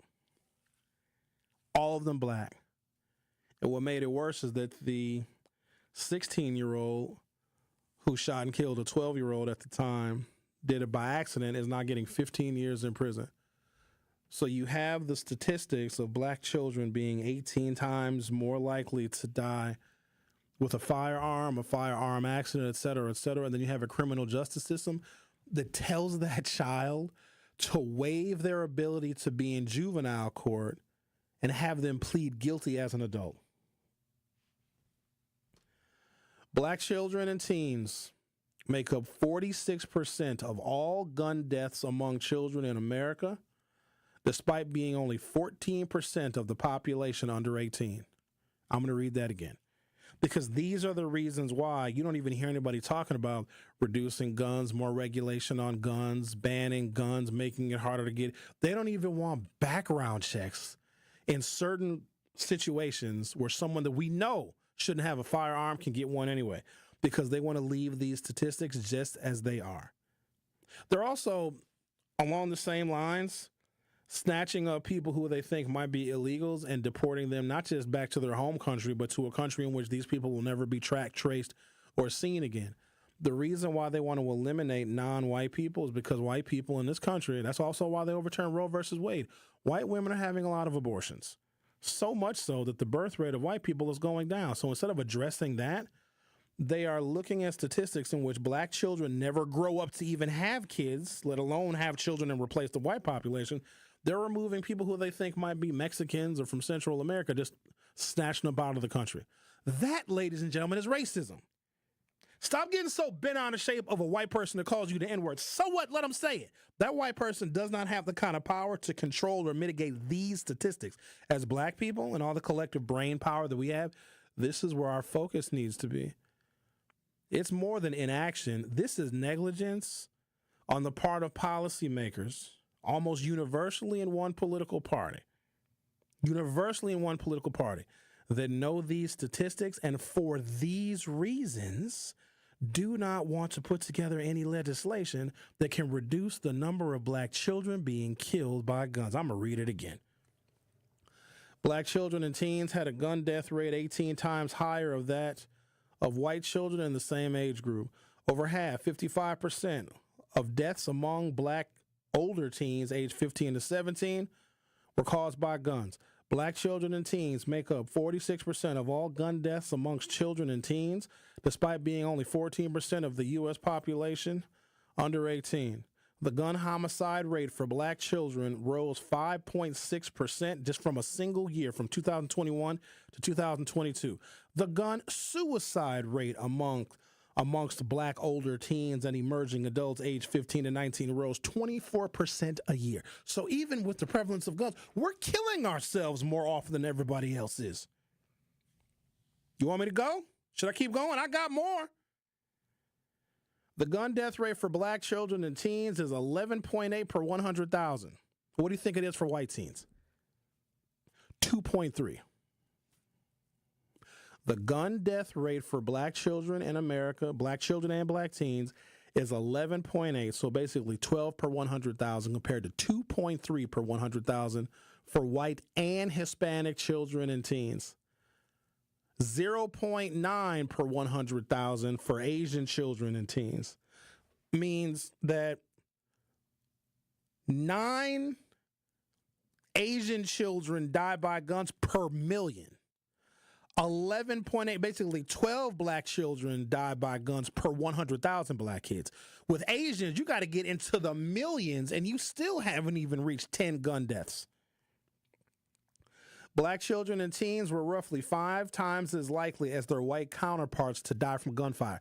Do you see why the Republicans stand so firm on not regulating firearms or passing any legislation that will make it harder for guns to get? Because it is offing black children. Now, I also want to roll in education into this, too, because our kids can't read. And guess who their teachers are still majority in this country? Black kids go to public schools. White women. The white women are doing their job at stifling our progress as our teachers. The white men are doing their job stifling our progress by not looking at and addressing an obvious plague that is going on in our community specifically. The majority, 84% of gun deaths among black children and teens were homicides, while for white children and teens, 66% were suicides. From 2018 to 2023, the firearm death rate among black youth doubled and increased by 73% for Hispanic youth. They killing each other too.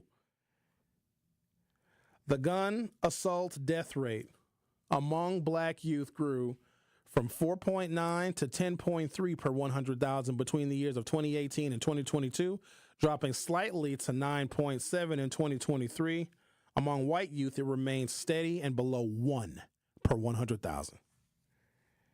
So that is the gun assault death rate amongst black kids is 10.3 times higher than it is for white kids.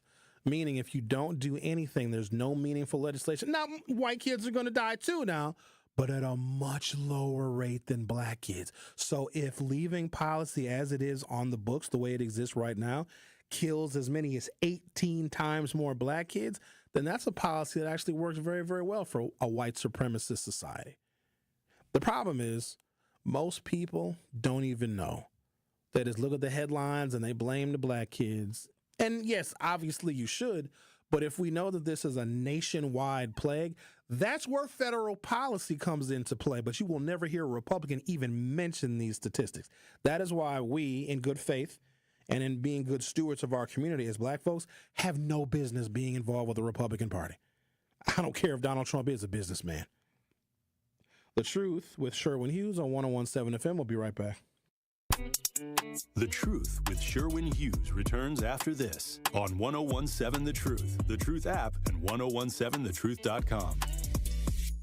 It's your girl Noni Juice for Sweet Talks. Self-love isn't selfish. Feeling confident improves all aspects of your character, and no one understands that quite like Sweet Talks in Menominee Falls. Step into their judgment-free zone, where a staff of registered nurse injectors leads the way, recommending Botox, Dysport, or Daxify. Sweet Talks goes beyond injectables, though. They offer facials, lasers, medical weight loss, hormone therapy, and more. See why you'll want to join thousands of loyal patients at sweettalks.com. Want to help build a better Milwaukee? 1MKE is a nonpartisan coalition of over 100 community partners, making it easier to plug into what matters. From local services that can save you time and money, to events that build community, to voting resources to ensure your voice is heard. Whether you're new to civic engagement or ready to level up your impact, there's a place for you with 1MKE. Learn more, get involved, and take their community feedback survey at 1mke.org. We are 1MKE. This is your Versity Blood Center of Wisconsin Community Impact Moment on 1017 The Truth. I want you to really stress the importance of having an ethnically diverse blood supply. But I guess, what do you say to people that, for whatever reason, are apprehensive about giving blood? It's not by accident that we are building this fixed donation site right in the heart of this Halyard Park, Harambe neighborhood. And to your point, our black and brown donors probably represents the smallest demographic in our donor base. That's attributed to multiple reasons. For those of us that understand the history, there is a lot of underlying mistrust of the healthcare system. And quite frankly, there's already challenges with how busy people are, how accessible they are to even know where to go to donate blood. And let's face it, a lot of folks are scared of needles, right? But when they get through all of that, the importance, I think, is a heavier burden on our black and brown communities, because there are a lot of different blood diseases that require what I'll call more of a match in blood that only comes from people of similar ethnicities. Something that's specific to our black donors and patients is something that I think your listeners are very familiar with: sickle cell disease. The only therapy that get them through their day-to-day life is blood transfusions. And it's not just a what I'll call average or normal blood type or blood transfusion. It's actually a specific blood with a specific type called RO blood. And this RO blood typically only comes from people of African descent and Hispanic descent. And so that's why it's so important that our donor base is diverse, so that it helps our ethnically diverse patient population. To make an impact by donating blood in your community, visit versity.org today. You are listening to The Truth with Sherwin Hughes on 1017 The Truth, The Truth app, and 1017thetruth.com.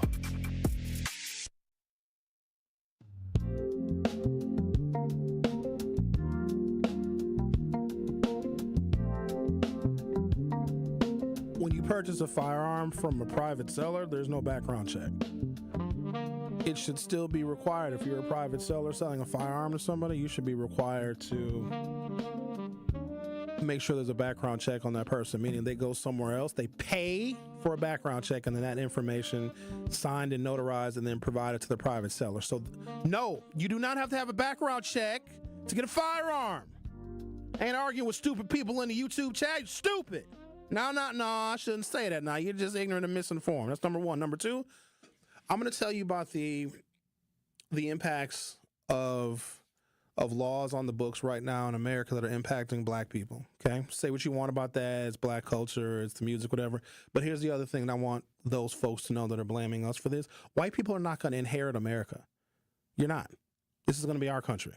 I know you don't like to hear that, but that is why you all are doing everything that you possibly can to make sure the white population survive just a little bit longer. But you are not inheriting this country. We are. So I'm going to prioritize the policy vacuums that are hurting black people, because this is our country. But also look at the state of the world. If they're going to surrender America, and they have demographically, and stopping abortion ain't going to do it. Trying to deport 11 million Mexicans ain't going to do it. Trying to take away birthright citizenship ain't going to do it. Trying to reduce our political participation ain't going to do it. Closing our polling locations ain't going to do it. Look at the state of the world. Look at the climate. Donald Trump rolling back climate accords, getting us out of climate agreements, because they know that they are losing not just this country, but the world. So they're going to leave the world in a pile of sugar honey iced tea. They're not going to fix or attempt to address issues that are plaguing the black community. Do you think that black folks, like, we just set out and did all this stuff to ourselves? Do you think one day we just said, let's screw up every single part of our lives, everything that we have in this country? And we like to think that we fought for our rights. That's what we tell ourselves. Everything that we have, white people gave us. Black folks didn't say, you're going to give us the right to vote. It took us 100 years. And white folks were like, fine. Oh, sign the bill. They've been complaining for a full century of Jim Crow. Okay. Everything that we have, they had to agree to. This wasn't, if it was up to us, we would all be rich and have reparations and have a bunch of land and cars and houses and gold toilets. They had to agree to everything we have. Let's talk to, hello, Al. How are you this morning? I'm doing wonderful, but see, we have to understand something. We have to live in reality, not fantasy.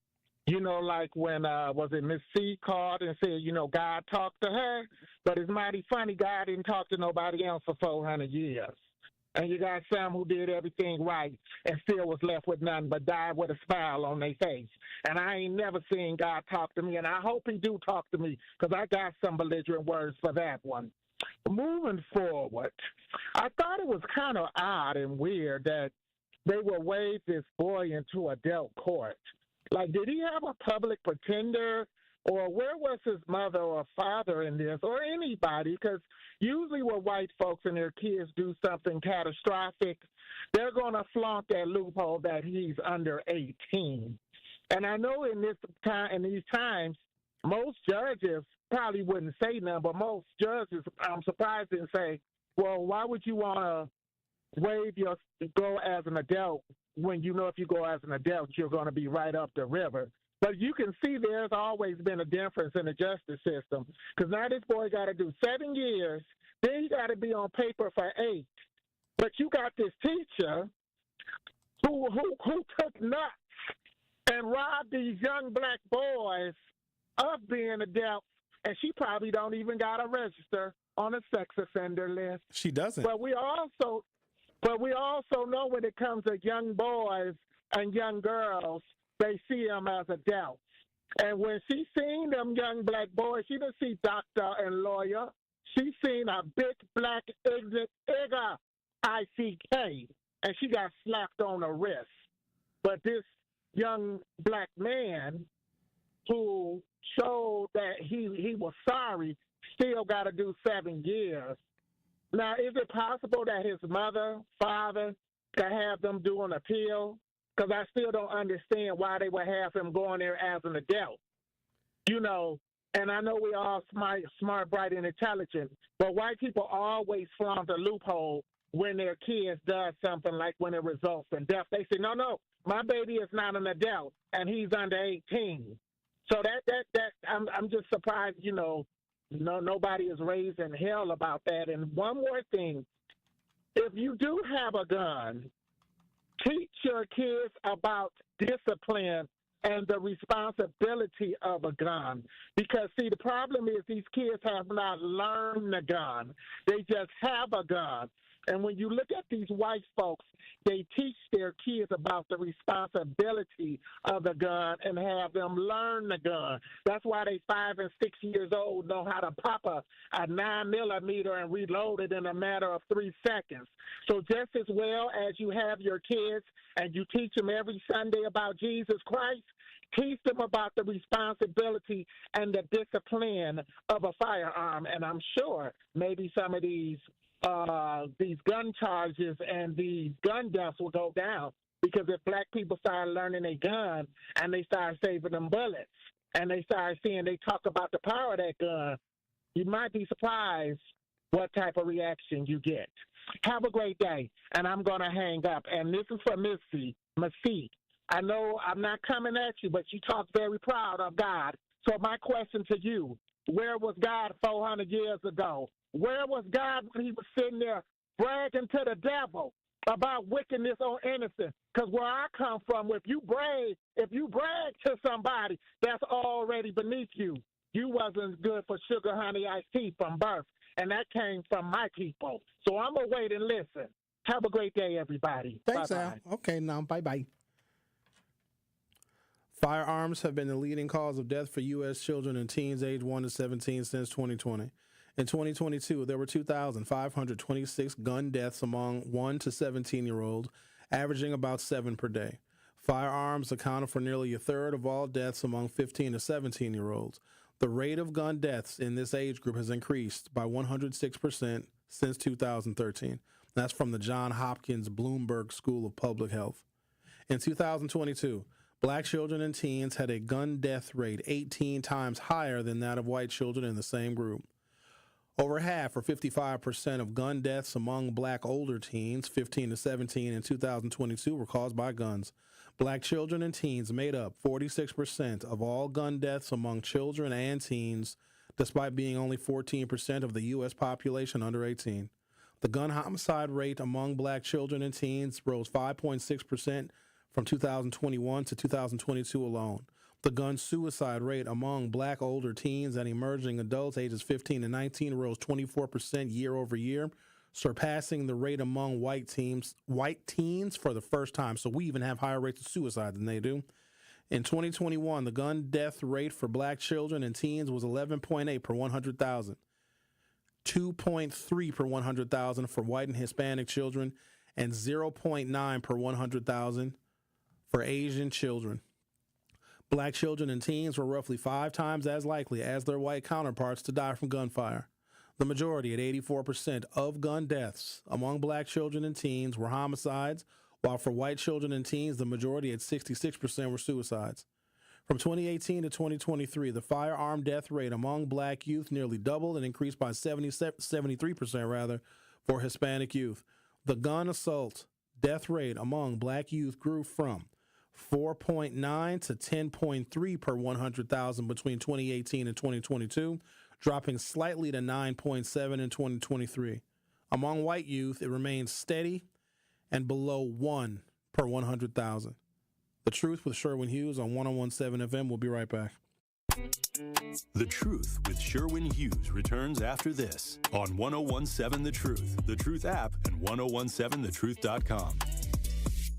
Here at the new 101.7 The Truth, we aim to be a staple in Milwaukee's Black community. We are committed to partnering with local organizations and supporting Black-owned businesses. We are proud to call Milwaukee our city and promise to be a positive reflection of our community. We look forward to celebrating Black culture and excellence with you every day as we make history and continue to uplift the voices in our city. Join us for the journey at the new 101.7 The Truth, founded by Gruber Law Offices, Milwaukee Black Talk. It's 101.7 The Truth's Dr. Ken Harris for Pella Windows and Doors of Wisconsin. For windows with the strongest resilience, you need the Pella Experience. The Pella Experience Center in Brookfield lets you see, feel, open, close, and compare dozens of windows and door options from 7 different Pella lines side by side. A friendly expert can go over Pella's endless possibilities for all price ranges, from colors to hardware to custom designs, ensuring you get the best possible look for your home. Pella truly believes that quality windows and doors don't have to be expensive. With a range of affordable options and products assembled in the U.S., you get the look you want at a price you can afford. Stop by soon, because if you order by July 31st, you can get 0% interest for up to 5 years. Certain restrictions apply. Visit the Pella Experience Center in Brookfield. It's off Blue Mound Road, kitty corner to Cops, or schedule your free in-home consultation today at PellaWI.com. Ready to buy your first house, move into your forever home, or simply refinance? At Associated Bank, they've got you. With the right lending plan and guidance, you can achieve your dreams. Your financial goals are closer than you think, and Associated Bank is excited to help you reach them. Learn more at associatedbank.com/lending or ask a banker for details. Subject to credit approval, member FDIC, equal housing lender. Hi, Drew and Jonathan Scott here. American Family Insurance can help protect your dream home for whatever comes next. You can live in your own oasis or your own clubhouse. Whatever you choose, get the right coverage. Save up to 23% by bundling home and auto. Life's better when you're under American Family's roof. Insure carefully, dream fearlessly. Get a quote and find an agent at amfam.com. Visit amfam.com to learn how discounts may apply to you. Products not available in every state. American Family Mutual Insurance Company, SI and its operating companies. 6000 American Parkway, Madison, Wisconsin. Hey, Wisconsin, are you feeling summer? Then it's time to feel cheesy. It's time to feel good. July 31st through August 10th, only at the Wisconsin State Fair. Presented by U.S. Cellular. Join Outreach on Thursday, July 31st from 9 a.m. to 3 p.m. to learn how prenatal care, routine well child visits, and habits that empower parents for healthy pregnancy. Call 414-727-6320 to register today. You are listening to The Truth with Sherwin Hughes on 1017 The Truth, The Truth app, and 1017thetruth.com.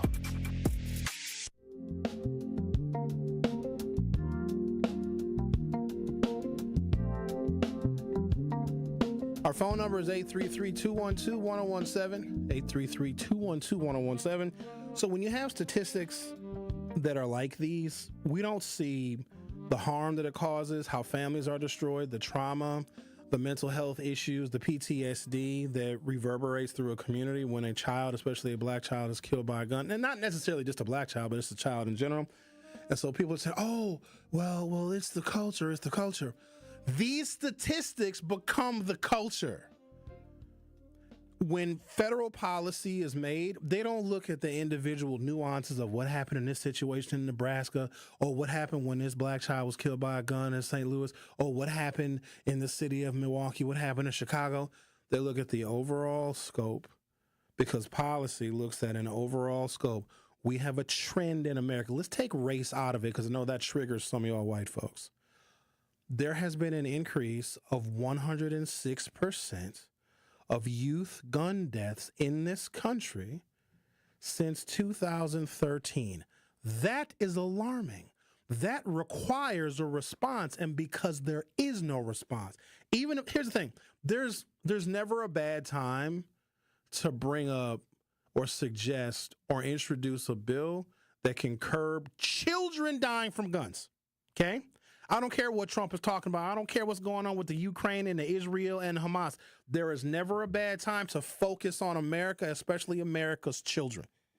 And here I am thinking that Trump wanted to prioritize America. He wanted to make America great again. How are you making America great again when we're seeing better than a 100% increase in children dying by guns in this country? And no, you just can't blame the damn video games and the culture, because violence has always been a part of American culture and entertainment. There's something happening right now that requires members of Congress to address it. But they're not, because black kids are 18 times more likely to die by the guns. Bob, you're on 1017 The Truth. Hello, Sherwin. I just got two quick things that I like to say. You know, he jumped on guns real quick, but Bob, hold on, Bob. This is the topic now. If you stray off of this topic, I'm not going to entertain your call, because I need you to be serious sometimes now. Now, if you ain't got nothing to say on this topic, then we're going to have to try this again another time now. Sherwin, what about God? Is it okay if I talk about God for 1 minute? Just a minute. God, if anybody can tell me how your heart beats. Oh, good God Almighty. Without nobody doing it. I'll be a Buddhist. I'll be whatever you need me to be. But if you can't tell me how your heart beats without nobody doing anything, and they say, oh, yeah, a battery. Yeah, a battery. Sorry, Bob. It's electronic impulses that in human beings are the electrons. And why do I come here as early as I do to painstakingly go through dozens and dozens and like I read the equivalent, I'm not lying to y'all, I read the equivalent of probably a 120-page novel every damn morning to try and find enough information so that I can inform this damn community. And Bob want to know I need to breathe. Take a little breath here. All right, then. Steve from Greenfield, you're on 101.7 The Truth. How are you? Good. How are you? Okay, I got, you are right on. I got 3 words for you. National Rifle Association. When they craft still study after study after study shows, and this is with the FBI, the DEA, I mean the drug enforcement, all that, all those agencies, they show year in and year out that gun violence is over 80% of either first tier or second tier that you know somebody. So when people say, yeah, there's problems, people should be held accountable, black, white, pink, purple, that when the availability of guns, that, like you said, this country's been violent all the time, and they went to other countries where the video games and all that, you mentioned it, where Japan is the king of video games. They invented it, they made them, the kids proportion, the teenagers in Japan play those violent video games tenfold compared to the American teenagers or whatever, that they're not as violent as Americans. So studies show the availability of it, and yes, it happens with random killings, which is sad and horrific, but we cannot do anything because there's a roadblock so heavy-handed with the National Rifle Association, where they do not want any dialogue about the prevalence of guns, where it's just a quick trigger fix to solve Americans' problems. And I'll take my answers off the air, and great topic as usual. Thank you. Thank you, Steve. Yeah, the NRA plays a role, but you would think that common sense would overshadow the impact of the NRA. Like, they filed for bankruptcy. I guess Letitia James, the Attorney General of New York, sued them, and then they tried to file for bankruptcy because they are suffering financially. So the NRA is not the organization that it used to be. It has weakened dramatically. But the reason why politicians do the bidding for organizations like the NRA is because actual individual constituents who need policy solutions to things that are plaguing them in their communities don't contribute.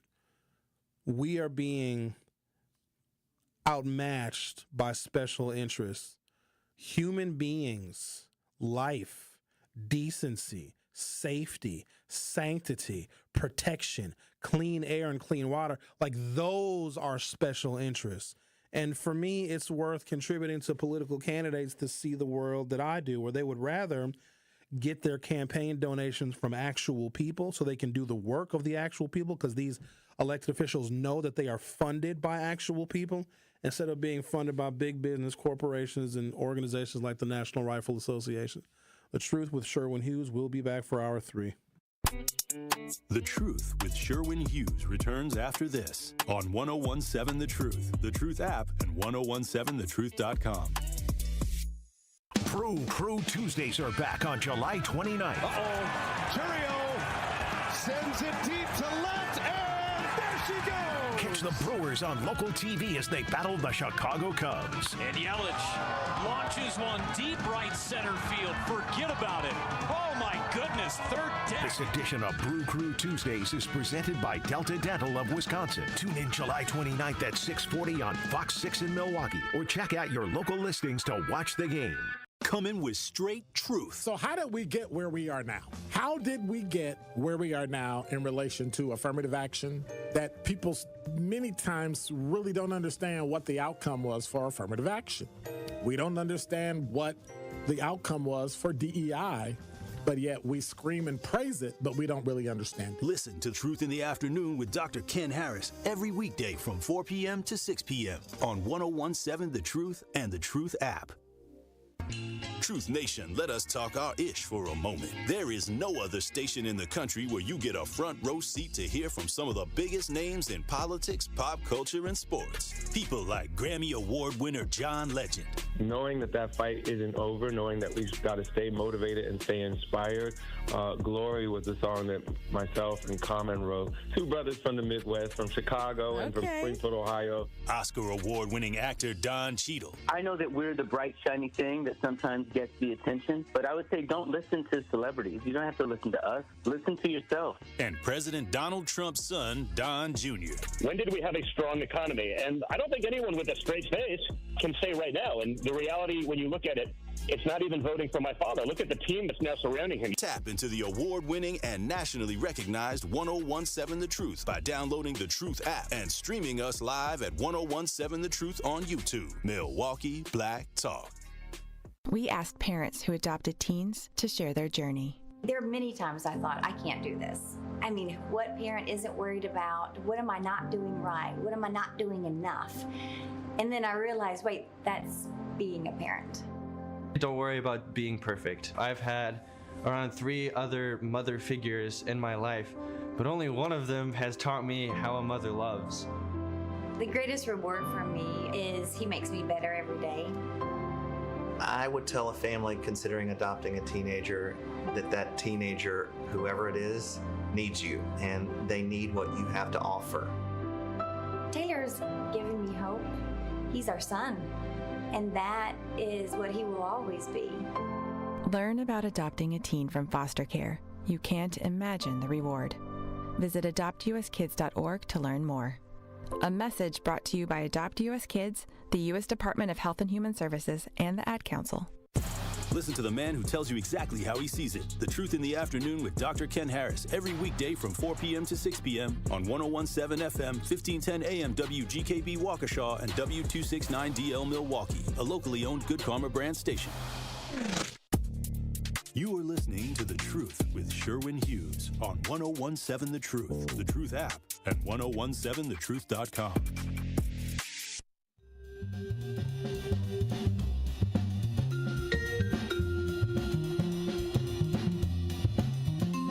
Welcome to Hour 3 of The Truth with Sherwin Hughes, where you can listen to us on the radio, 101.7 FM. We got an AM station, too. 1510 maybe. You listen to us there if you want. You can download the podcast. I don't even know where you get the podcast at. Spotify maybe, Apple something. And you can have this YouTube too when Ricky turns on the camera. We everywhere. Welcome to Death Row Records. Let's talk to who you talking to, Lisa? Oh, I was talking to my niece, tell her mother to find her own place. But anywho. Uh-oh. Hold on now. Wait a minute. What's going on? Tell the niece that you better get out of here. You can't stay here now. I just don't understand people living together. I can't do that. Why not? What if, because rent is expensive, Lisa. Sometimes people need a roommate. Look, I don't care. I go get 2 or 3 jobs. I'm sorry. I just can't do it. If it's not my family or my best friend, I'm not living with people. I can see how you'd be hard to live with. I can see that. I am. I know you are. You ain't got to tell me twice. I like my paper towel turned a certain way, my toilet paper turned a certain way, my couch got to be clean. Oh, you want? Oh, you an OCD one? So, you need medications for that now. Man, my appliances got to be sparkling. When I come in, I want to see ting. It's pretty and clean everywhere. It smells fresh everywhere. What is it with you people having to have the toilet paper roll facing a certain way? Like, I never even understood that. Like, that's a real thing for people. That's a level of OCD. It's still toilet paper. Here's what I do when I go to the bathroom, Lisa. I'm just going to tell you what I do. You might be different. When I go to the bathroom, I just want to make sure there's toilet paper there. I don't care which way the roll is facing. Yeah, I mean, I have like 6 rolls on the stand. About 5 rolls on the stand, and then behind me, I have a decor where I could put 5 more rolls behind me. So I always have toilet paper around me. But Sherwin, it's just when you go and sit down and the toilet paper, you should pull it towards you if you pull it under, you're fighting with the TP. I don't want to fight with my TP. I hate fight. Oh, that irritates me when I hate to fight. I think you're the only person that would admit on radio publicly that you fight with toilet paper. That should be a fight that's easily won, Lisa. If you look, I don't fight with it if it goes under. If it goes over, I'm fine. If somebody put, and what you don't know, everybody knows, don't you put my toilet paper under. You put, everybody in their houses put their toilet paper over. Don't. That's not cute. You got anything to say about guns? You want to talk about guns, maybe, and kids? Okay, cool. Let's go ahead and talk about that. You know what, Sherwin? What? Look, I have a gun. Oh, good God Almighty! My niece has a gun. Oh, no. Hey, that's part of the problem. I don't know how I feel about you having a gun now. But you know what? My gun. What you got a gun for? We have a 4-year-old in the house. Yes, we have a 4. Because when I used to travel, when Trump was, became president, when they became, whatever, I bought me a gun. What kind of gun you got, Lisa? These fools were out there. Stop talking for a second. What kind of gun 45. you got? Oh, 45. That'll do it. And then I got a 38, something smaller to carry through the airports. I got me a case. You have to have a case. Then you get your lock, people. When I was there, because I didn't know anything about guns, I had no idea about guns. I went to the gun range, learned how to shoot, the whole 9 yards.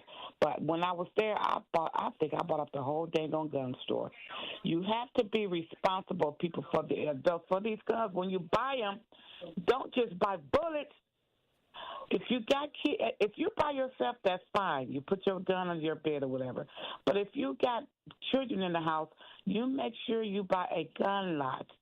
I got one that you put the like a wire through the gun hole, and then you lock it. A key, not a key lock, but one that you got to put the code in. Make it even safer. Only you know that code. You got to be safe, people. Take that. If you got them things that you slide out, take it out. Don't have no guns or bullets in there. Now, my niece, you know what a gun is. We showed her what a gun is. How old is your niece? No, 4 years old. No. No, you do not touch this. It's a no. No. So the 4-year-old knows where the gun is, but then you told the niece to. No, she know what a gun is. Now our guns are put away. They're not laying around. They're not in the cars. No, they are put away. Okay. Come on, people. You have to be responsible. You can't allow the government to solve all the problems. We have to allow our community to do it. Take care of yourself. Take care of your guns.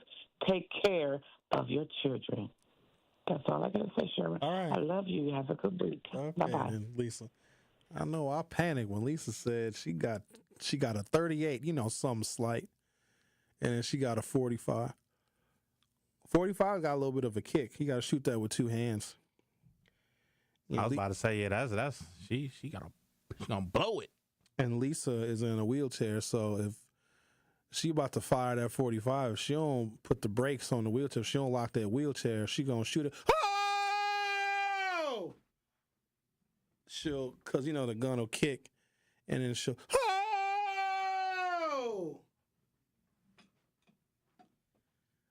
I got to shoot the target. I'm at the gun range. I got to make sure I hit the paper target. I got the money in the I'm in the boom. Oh!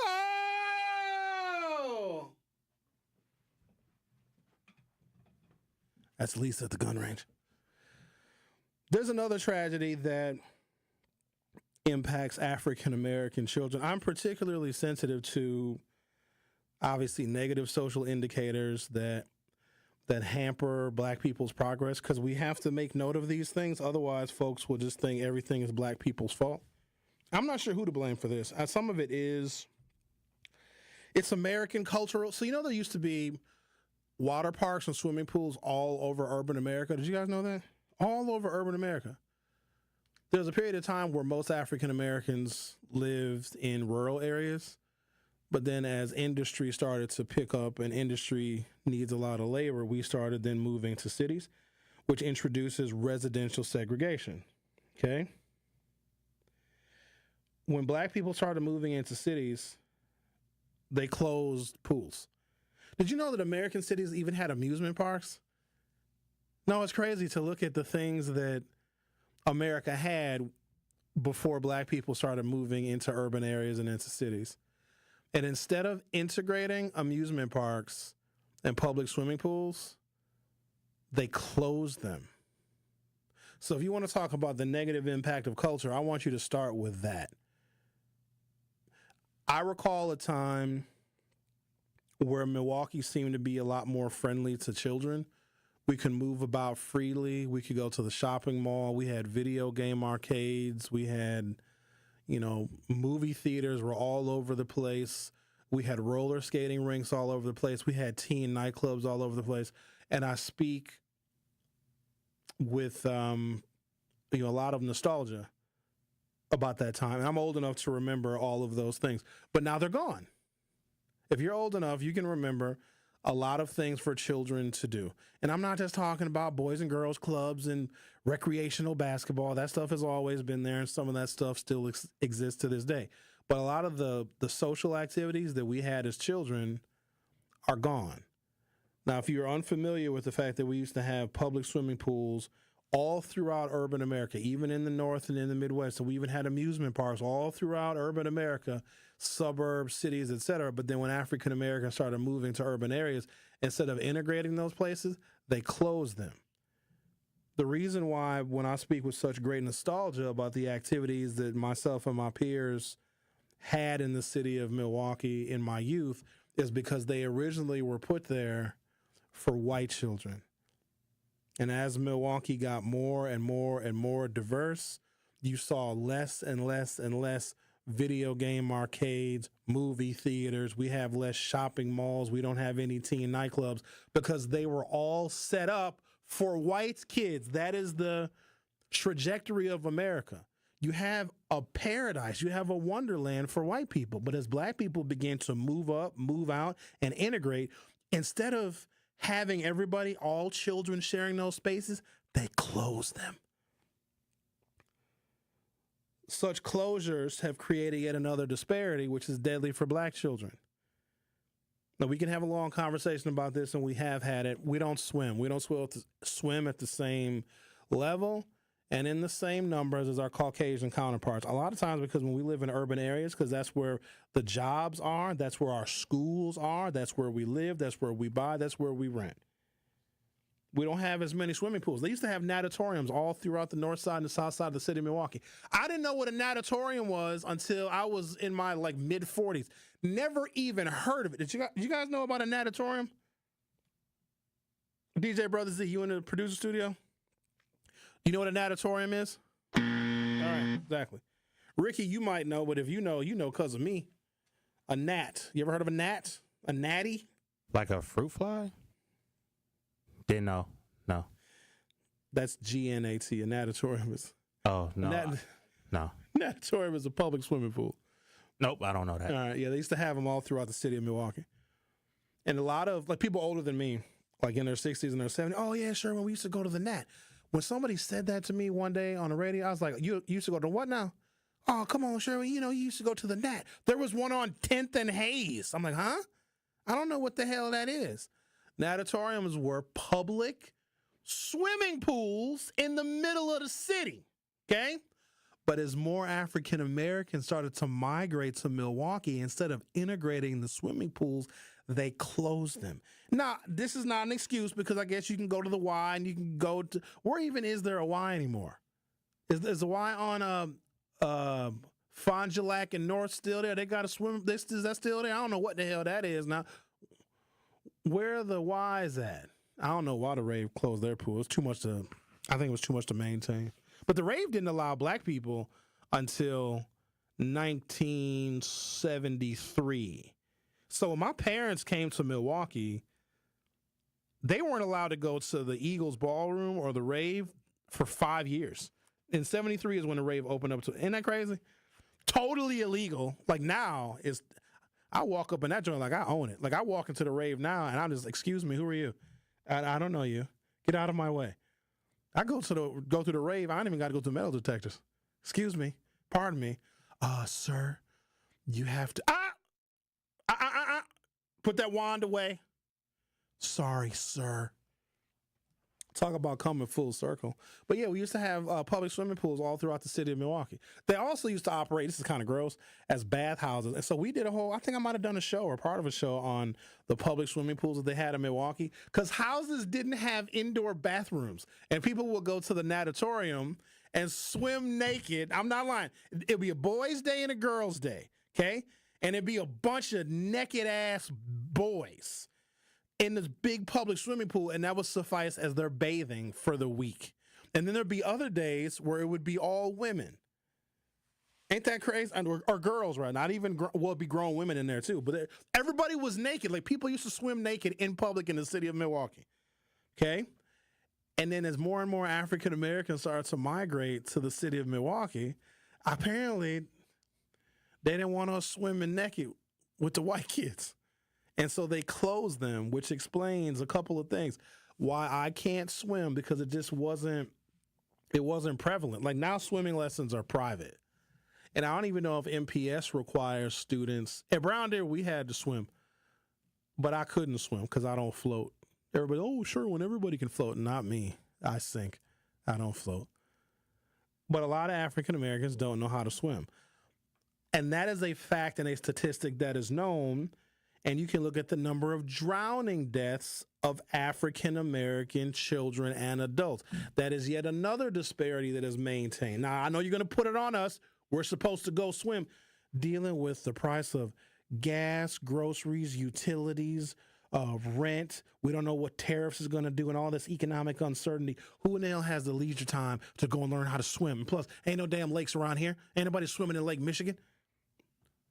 Let's do a polar plunge, but then you only walk in up to your butt cheeks. You don't really go in the water when it's polar plunge. So I'm going to take a break. When I come back, I'm going to talk about yet another disparity that this country is not doing anything about. The number of black children. Like, it's a ridiculously high number of the number of black children that die in drowning accidents every single summer. It almost goes hand in hand with the gun violence. Drowning deaths, gun violence, and how it harmed black communities intentionally and on purpose, and way worse than everywhere else, by taking driver's ed out of school. So I'm looking at all of these different aspects of our life and our society, not doing anything about the increasing number of children dying by guns, 106% increase in the last 10 years, the number of black children and adults that can't swim, corresponding with a higher rate of drowning deaths, and the economic and social impacts of when they took driver's education out of public school, and now what we have to deal with these days and times in the city of Milwaukee. There's also a criminal justice component when you remove driver's ed from school. So we're going to talk about those things on the other side. You are listening to The Truth with Sherwin Hughes on 101.7 FM. I'll be back shortly. The Truth with Sherwin Hughes returns after this on 101.7 The Truth app, and 1017thetruth.com. From the biggest stars to the greatest moments, Behind the Bucks is Bucks history like you've never heard it before. It's all on Behind the Bucks on the Bucks Plus audio network. Behind the Bucks is presented by Gallagher, your trusted insurance broker and HR and benefits consultant. Available now on bucks.com/plus, the Bucks app, the new ESPN Wisconsin app, and wherever you get podcasts. Great impressions will exceed your expectations. Great impressions, perceptions, everything. At Great Impressions Graphics and Printing, they've been proudly serving the community for over 26 years. From their location at the corner of 54th and Burleigh in Milwaukee, their dedication to quality and customer satisfaction has made them a trusted name in printing and design.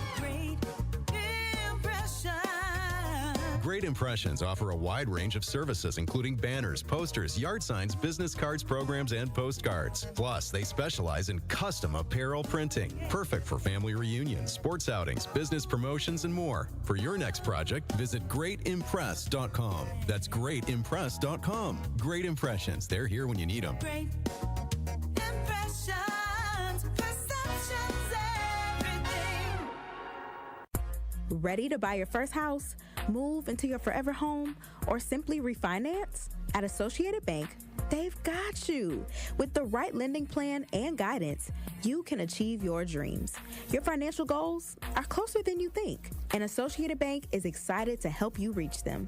Learn more at associatedbank.com/lending or ask a banker for details. Subject to credit approval, member FDIC, equal housing lender.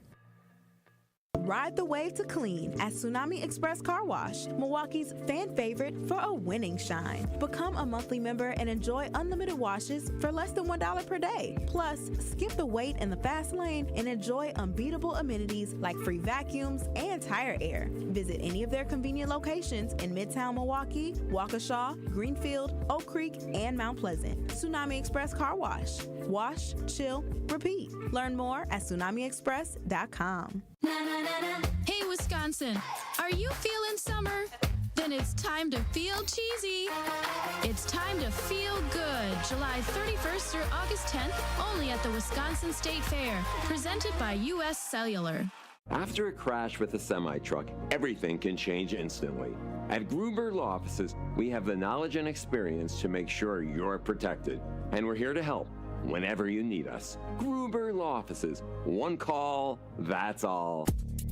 You are listening to The Truth with Sherwin Hughes on 1017 The Truth app, and 1017thetruth.com.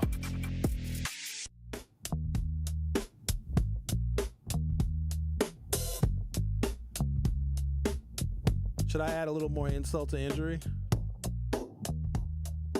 Breonna Taylor. Yeah, I thought that name might ring a bell. Breaking news. The Justice Department, the institution that is prosecuting and prosecuted and found guilty of the cops that murdered Breonna Taylor, okay? They're executing a search warrant and had the wrong person, had the wrong house, and they murdered her at the crib where she was asleep. Remember her? Yeah, I thought so. The Justice Department is asking that a former police officer found guilty of violating the civil rights of Breonna Taylor in 2020 when she was shot and killed by the police in her Louisville home be sentenced to a single day in jail. They don't care about you. They don't care about your black ass.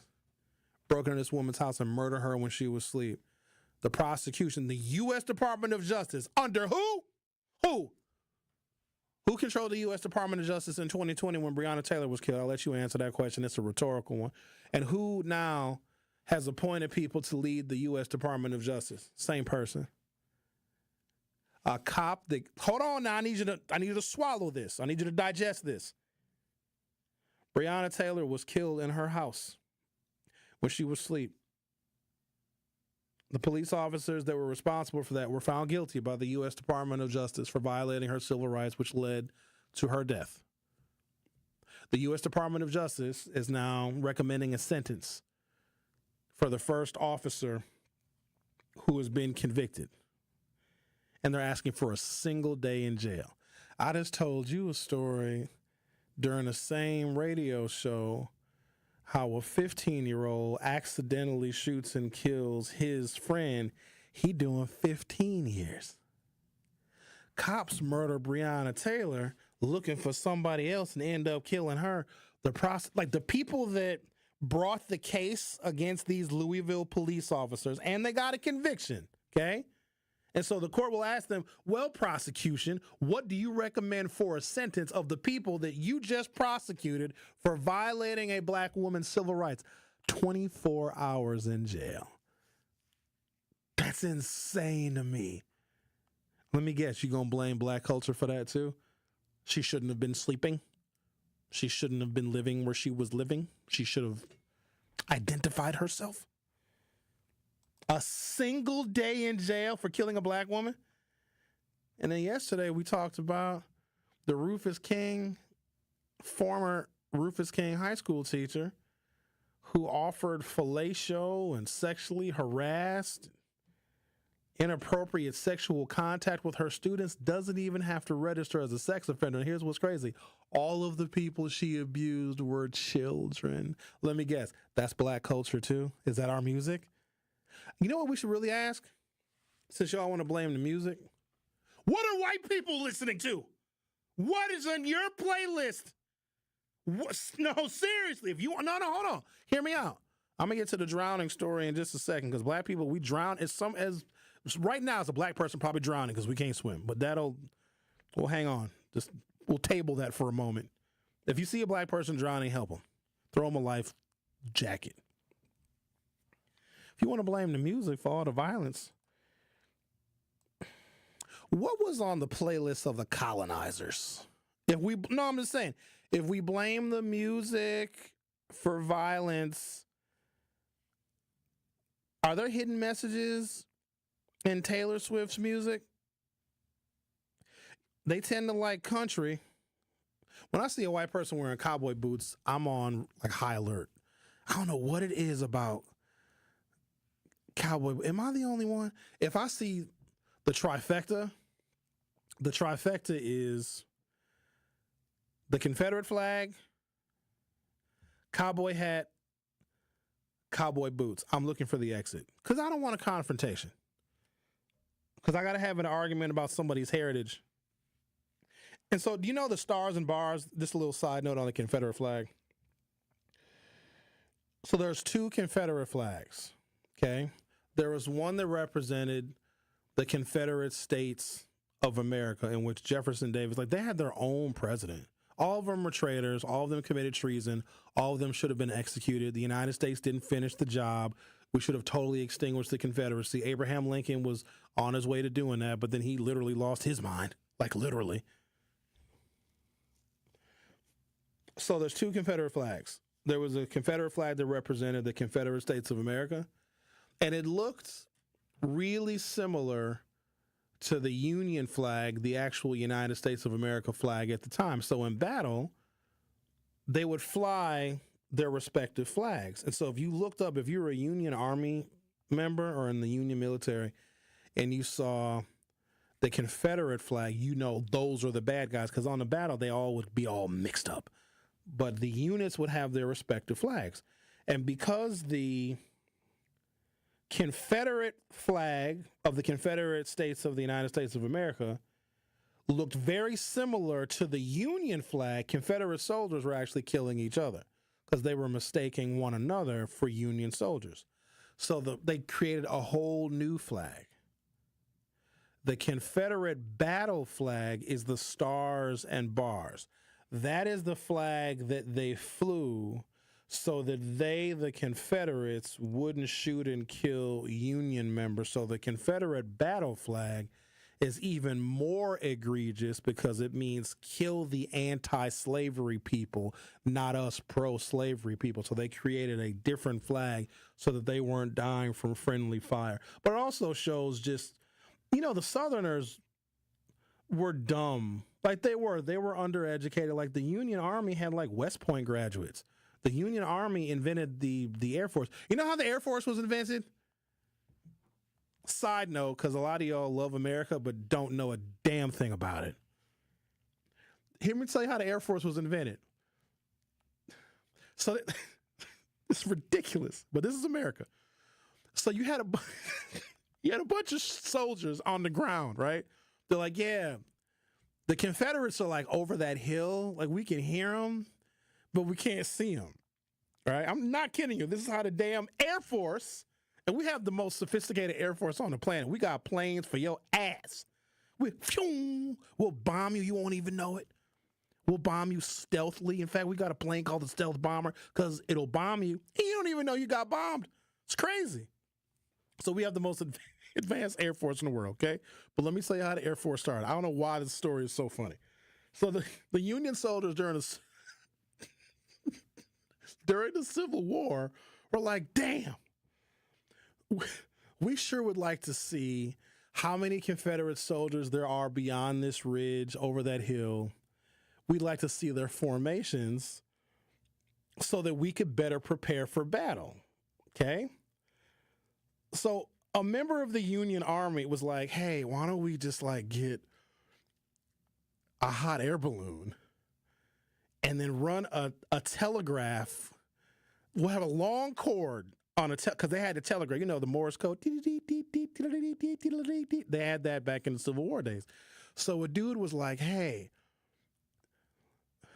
let's get a hot air balloon and go up in the sky And then we'll be able to see over the hills and the ridges, and we'll be able to see the Confederate Army, how many there is in their formations, and then we'll just telegraph it down to you on the ground. And if you look at old drawings and old renderings, it's literally a hot air balloon with a damn cord coming down and a dude in a hot air balloon with Morse code telling the soldiers on the ground the Confederate battle positions. That's how the Air Force was born. They're like, hey, the sky can get... Like, nobody thought of that before the Civil War. A hot air balloon. And it's the most ridiculous, because there's pictures of it. It's just a dude who's up there. And the Confederates, because they're a bunch of bumpkins with no teeth. Hey, well, what is that thing in the sky? I don't know what that is, Jethro. Well, all right. Zach said the Confederates thought it was aliens. Oh, that, you know what it is? Them is alien. That's what Benjamin was talking about. Slave Benjamin talking about the rabbit hole. Look at them aliens up there. All right, well, let's go and attack them. And then when the Confederate soldiers would come over the hill, the Union Army was just waiting on their asses. Like, ha ha, how you like me now?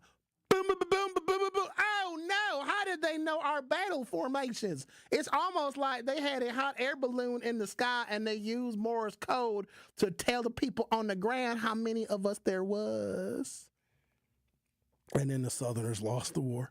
No, that's the invention of the Air Force. Isn't that a beautiful, lovely story of America? Like, why don't they teach that to kids in the schools? All right. Sad news here. We got to... Actually, you know what? No, let me end this segment. I'm going to come back with sad news. That was some funny news. How the Air Force was invented. Just a hot air balloon. A dude was just like, hey, General. And the General probably had, back in the Civil War, they had them big-ass beards. They had them DJ Brother Z and Ricky beards back. Yes? What do you want, soldier? Hey, can we get a balloon? A balloon? Yeah, hear me out. And we'll just like go up in the air, and then we'll be able to see far, like deep into Gettysburg, you know what I'm saying? Like deep into the Ticonderoga, you know what I'm saying? And we'll be able to see where the Confederates are. I think that's a great idea, soldier. And hut, or whatever they did, and then they got a hot air balloon and a telegraph, and dude was up there. He's like, aha, my idea worked. Because that's what Morse code sounds like. How come we don't teach Morse code? We don't teach Morse code anymore. We don't teach people how to write in shorthand anymore. Shorthand is, Zach, have you ever heard of shorthand before? You've never heard of it. We don't teach the kids how to write in cursive before. I see why nobody understands the United States, because the U.S. Constitution is written in cursive. And you got a whole generation of kids don't even know how to read and write in damn cursive. You got a generation of American kids that can't sign their name. Ain't that wild? You probably have a whole generation of American kids that don't know how to write a check. They don't know how. The only checks that they see, like them big ass like game show checks, those are the only checks they probably even know anything about. All right, I'm gonna take a break. Talk about these other negative social indicators that are disproportionately harming our beautiful, wonderful, intelligent, very smart black people. The Truth with Sherwin Hughes. We'll be right back. The Truth with Sherwin Hughes returns after this on 1017 The Truth app, and 1017thetruth.com. Healthy beginnings create brighter futures. At Outreach Healthy Start, Healthy Hearts, families and experts unite to explore how early decisions from pregnancy to childhood shape lifelong health and well-being. Join Outreach on Thursday, July 31st from 9 a.m. to 3 p.m. to learn how prenatal care, well-child visits, and healthy habits lay the foundation for strong hearts and strong futures. This event is free and open to Milwaukee families. Call 414-727-6320 to register today. That's 414-727-6320. Outreach Healthcare with Heart. Are you or a loved one facing addiction? The Wisconsin Addiction Recovery Helpline offers free and confidential support 24/7. Powered by 211 Wisconsin, local trained specialists can help connect you with local service providers for treatment, peer support, harm reduction tools, and more. Call 211, text your zip code to 898-211, or chat at 211wisconsin.org. Help is waiting. Sponsored by United Way of Wisconsin.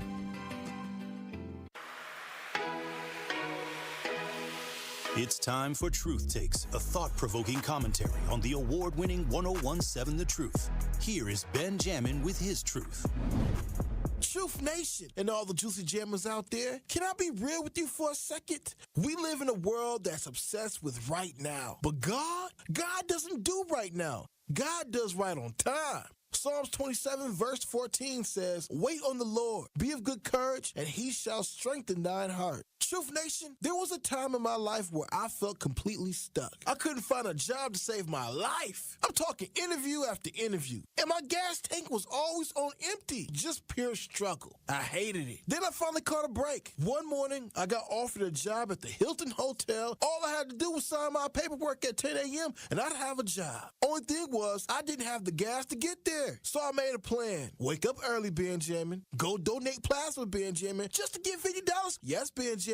Buy yourself some gas and pay your phone bill. Now, I hated donating plasma, but it was my only means of income. The plan sounded simple, right? But everything went wrong that morning. From no gas in my car, to the donation of my plasma at the plasma center, to me not getting a job at the hotel because I was late. I remember crying out to God, "What do you want from me?" Now, a week had went by, and a good friend looked at me and said, "Benjamin, you can't rush greatness." And you know what? My friend was right. Because if I had got what I wanted at that time, working at the hotel, then I wouldn't be over the radio talking to you all each and every day, letting y'all know how amazing you all are. So if you're waiting for your moment, feeling drained, literally or spiritually, don't quit. Don't rush what God is still preparing. Because sometimes not getting what you want is a wonderful stroke of luck.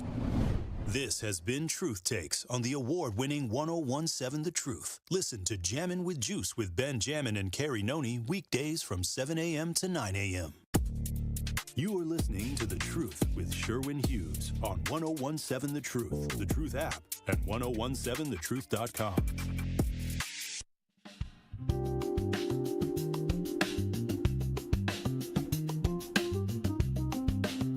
The music you're hearing today is from my debut AI album, Blue Mist, available on Spotify. I'd rather you buy it, but if you're going to be a music thief and just stream it for free, fine. All the music except for the first two songs, those weren't by me, but all the other songs are.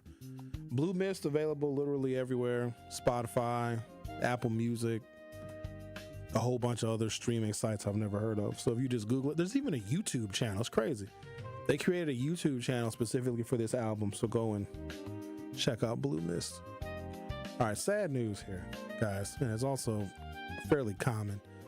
Sheboygan recovery at the JC Quarry. Divers recover a 13-year-old. A lot of children.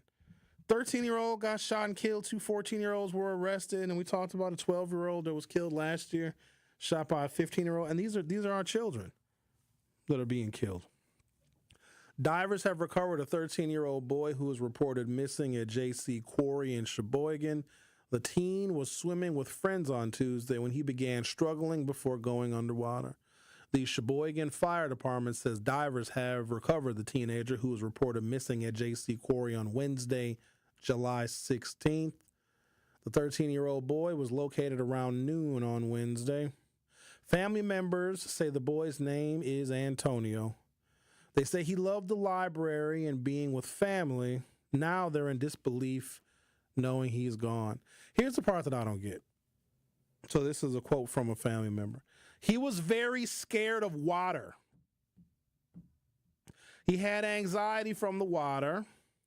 Him just playing with kids and jumping in. He knew he couldn't swim. He probably was just trying to enjoy himself and trying to be like every kid that wanted to be out there, said Latricia Trotter. This day will never be the same. A mom lost her son today. The Sheboygan Fire and Rescue Department said a call came in shortly after 2 p.m. on Tuesday, July 15th, from people at JC Quarry Park in Sheboygan. A 13-year-old boy was swimming with his friends and began struggling before going underwater. So I would personally, Sherwin Hughes would want more information. So I can't swim. For those of you that know me, I am very open and honest about that information. Where I grew up, A lot of my friends' parents had pools. A lot of them. And there was also this place called the Brown Deer Pond. It was a big old watering hole right near Village Park where a lot of the community's families and children would swim. There was a beach, there was a diving board, Brown Deer Pond, and a lot of my friends' families had swimming pools.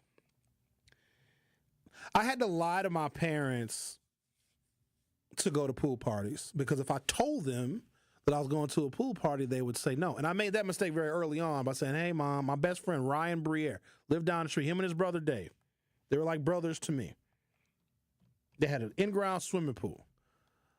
I said, hey, Mom, I'm going down to Ryan and Dave's. They're having a little pool party. You can't go. I used to get so upset because all my friends would be at the pool party having a good time. Here's what I realized. If you're at a pool party with a bunch of kids with loose supervision, everybody assumes that you know how to swim because everybody there can swim. Kids throw each other in the pool all the time. Kids throw each other in the pool fully dressed. Kids throw each other in the pool when they got a paper plate with some potato chips and hot dogs on it. I've seen all of that happen at pool parties rather. My parents were concerned that someone would mistake me for a swimmer and throw me in. Once I realized that, I had to make it abundantly clear, and also the people that owned the home, the parents, they had to know that I also couldn't swim, and all of the kids were told. And I never had an issue with that because everybody knew that I couldn't swim. It makes me wonder about this 13-year-old that they recovered from this quarry in Sheboygan. Was he there just hanging out with his friends at the quarry? And they assumed because he was hanging out at the swimming hole at the quarry in Sheboygan that he knew how to swim? Because the mama said, or whoever this woman is quoted, said that he was very scared of water, and I'm quoting, he had anxiety from the water. Him just playing with kids and jumping in, he knew he couldn't swim. He probably was just trying to enjoy himself and trying to be like every other kid that wanted to be out there. And maybe that was the case, or maybe it was just the kids assumed that he could swim and they pushed him in the water and he drowned. But this is not uncommon. I've assembled the most current statistics and analysis of black children and the drowning rates and the impact of swimming ability, pool access, and the lack of pool lessons. And I think it was somebody in the YouTube chat, it might have been Curly Q, who was one of our favorites. Even though she missed beyond the mic. That's all right, though, Curly, because somebody else won prizes, because usually when you show up, you win every damn thing. But she said the swimming lessons can be like another bill. So there's an economic cost to be paid if you want your children to know how to swim. Now, here's the thing. It's probably worth the investment because it may prevent them from drowning. And also, there's a whole bunch of just like water activities. Like, I look at people on a water skiing. I want to water ski. I would drown immediately if I water skied. I would probably drown before I even got in the water. I would drown thinking about being in the damn water.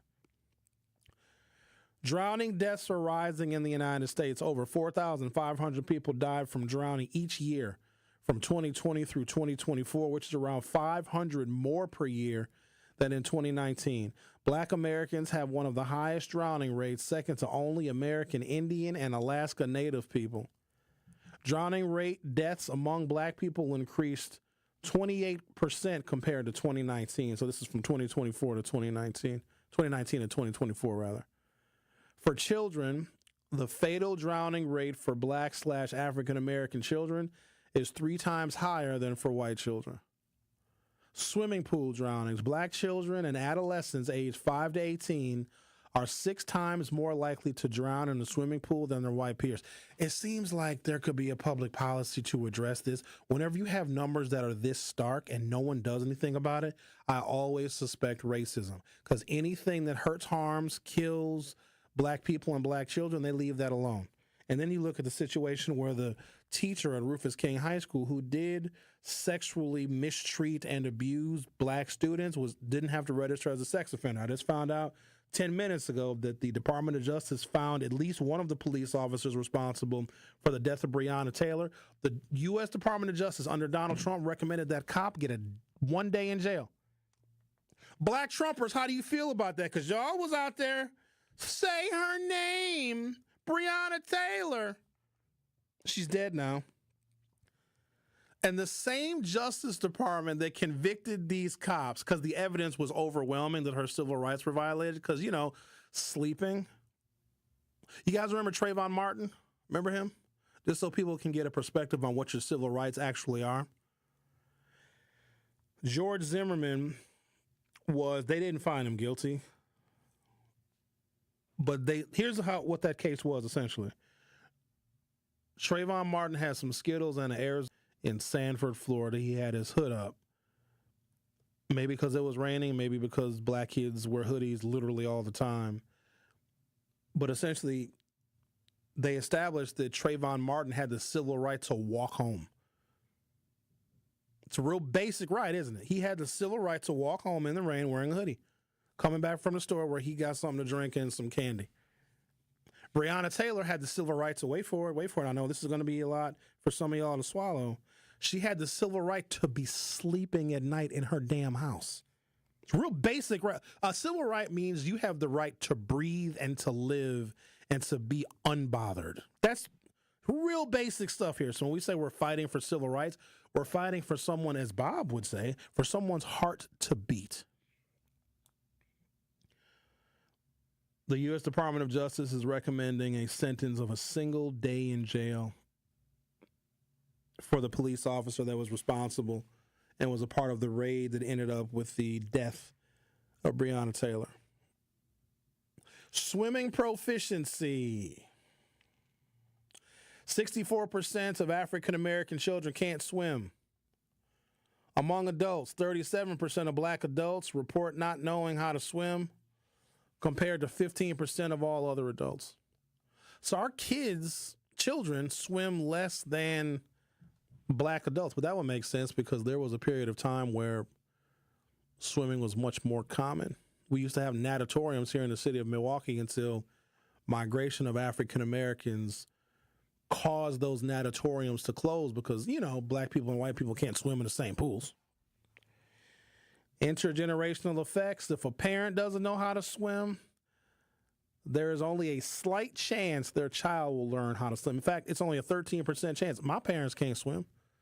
And my parents probably can't even take deep baths and plus my parents are old. They're old people now.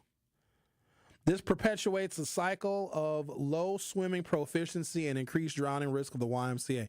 Here's what the YMCA could do. They could further recruit more African-American families, and we can maybe find a philanthropist or some government grant funding where we open up the YMCAs wherever they are and wherever they exist to black children, because then we can mitigate the number of black children that are dying from accidental drowning because we, and statistically our parents, don't know how to swim. And it would open up the other programs that the YMCA has that can keep some African-American children off of the streets and keep them safe.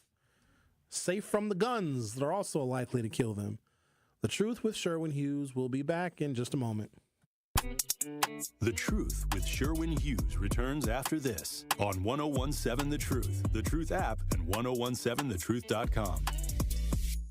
Hello, my name is Cindy, and I'm a rising sophomore and a proud Tiger at Riverside University High School. What I love about Riverside is the coursework that really helps you get ready for college. At Riverside, students can take advanced placement and dual enrollment classes and earn college credits while they are still in high school. I love that Riverside has so many clubs like forensics, student council, robotics, and the chess club. With so many options, there is something for everyone. On Saturday, August 23rd from 11 a.m. to 3 p.m., please join us at Riverside for the Truth Family Fest. We will have entertainment, food trucks, and vendors. I've got to share that I am also a beneficiary of the Old National Bank Empowerment Loan Program. So, Tracy, with that being said, what is the Empowerment Loan Program? Great. Well, the Empowerment Loan Program is a special purpose loan program that we launched 2 years ago. It has been a success. It was something, again, near and dear to the heart of not only our chairman and CEO, but just our organization as a whole. We work with contractors, consulting firms, retail food operations, daycares. In fact, so far, we've approved $50 million of loans closed 2 minority and women-owned businesses within a 2-year period. And for those that are now leaning more into this conversation, what's the best way to get in contact with you as part of their interest in the Empowerment Loan Program? I'm going to give you my cell phone number to the listeners. It's 414-687-7393. And if that doesn't work, feel free to reach me at my email, tracy.meeks@oldnational.com. Tracy Meeks, Senior Vice President, Community Lending Market Executive from Old National Bank. Ride the wave to clean at Tsunami Express Car Wash, Milwaukee's fan favorite for a winning shine. Become a monthly member and enjoy unlimited washes for less than $1 per day. Plus, skip the wait in the fast lane and enjoy unbeatable amenities like free vacuums and tire air. Visit any of their convenient locations in Midtown Milwaukee, Waukesha, Greenfield, Oak Creek, and Mount Pleasant. Tsunami Express Car Wash. Wash, chill, repeat. Learn more at tsunamiexpress.com. At We Energies, we're committed to building a bright, sustainable energy future. We're investing in clean energy projects like solar, wind, and battery storage. As a leader in the decarbonization effort, our goal is to achieve net zero carbon emissions from our generation fleet by 2050. It's part of our plan to provide the affordable, reliable, and clean energy you depend on. Learn more at weenergies.com. We Energies, people you can trust, energy you can depend on. This message was paid for by the stockholders of WEC Energy Group. Hey, Wisconsin, are you feeling summer? Then it's time to feel cheesy. It's time to feel good. July 31st through August 10th, only at the Wisconsin State Fair. Presented by U.S. Cellular. How much does it cost to talk to Gruber Law Offices after a serious accident? It's free. Yes, free, as in it won't cost you anything to speak with us. There's never a fee until we win your case. Gruber Law Offices. One call, that's all. You are listening to The Truth with Sherwin Hughes on 1017 The Truth, The Truth app, and 1017thetruth.com.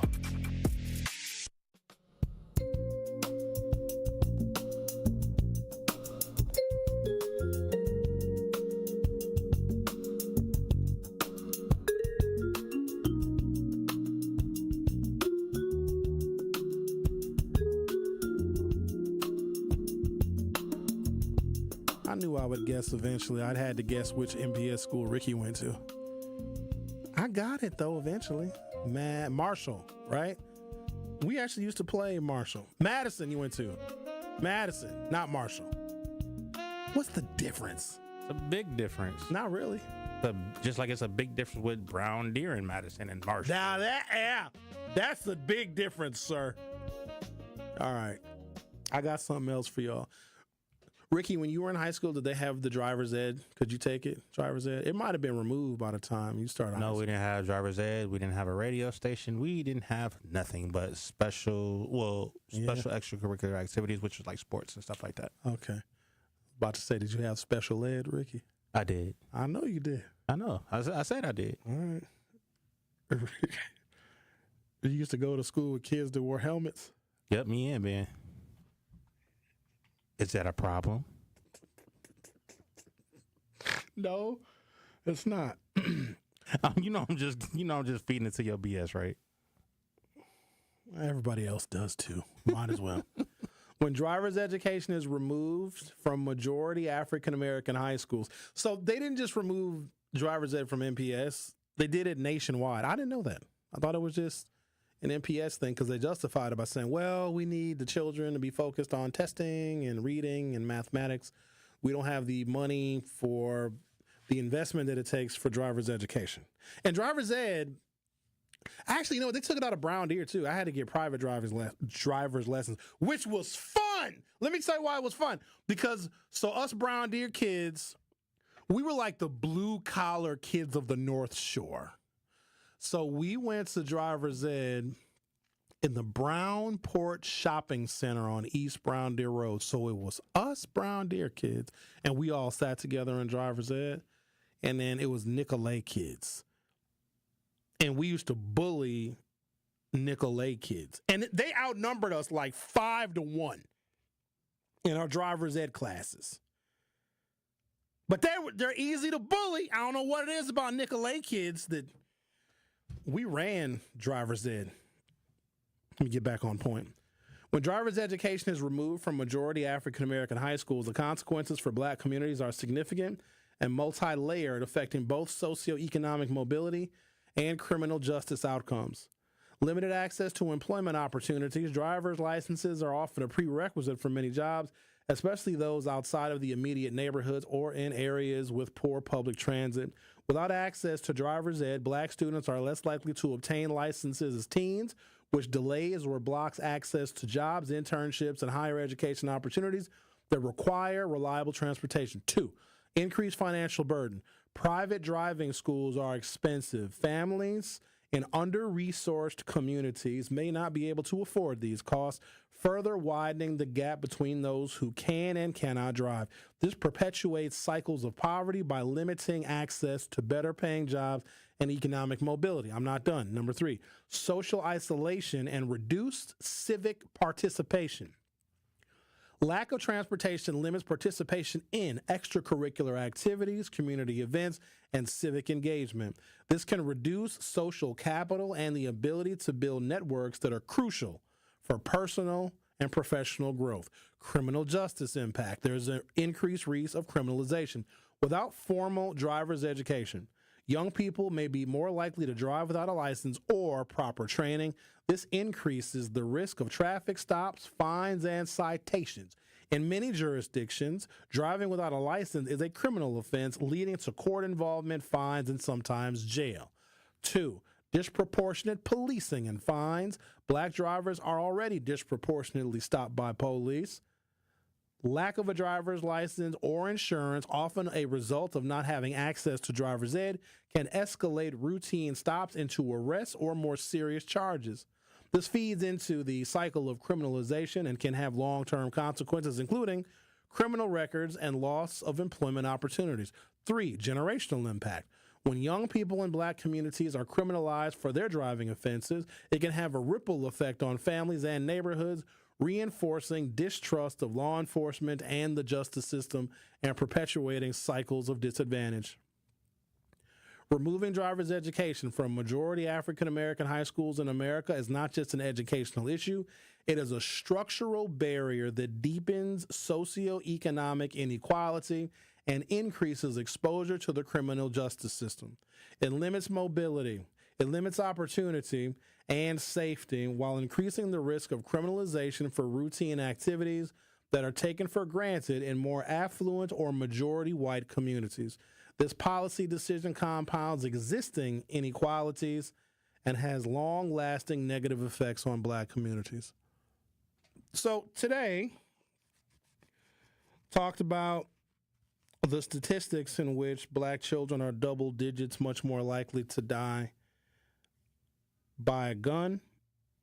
I talked about the 16-year-olds who, for some reason, was waived into adult court where they're now going to serve 7 years in confinement and then 8 years of extended supervision for an accident.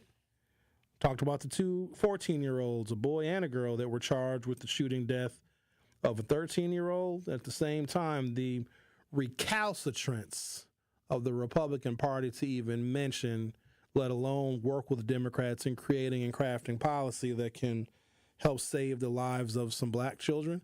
We even talked about drowning and the racial impact of closing swimming pools in urban areas, how that has a negative impact on the longevity of black people. And then the removal of driver's education. And all of these things, plus a myriad of other issues, contribute to some of the negative social indicators that we see every single day in the black community.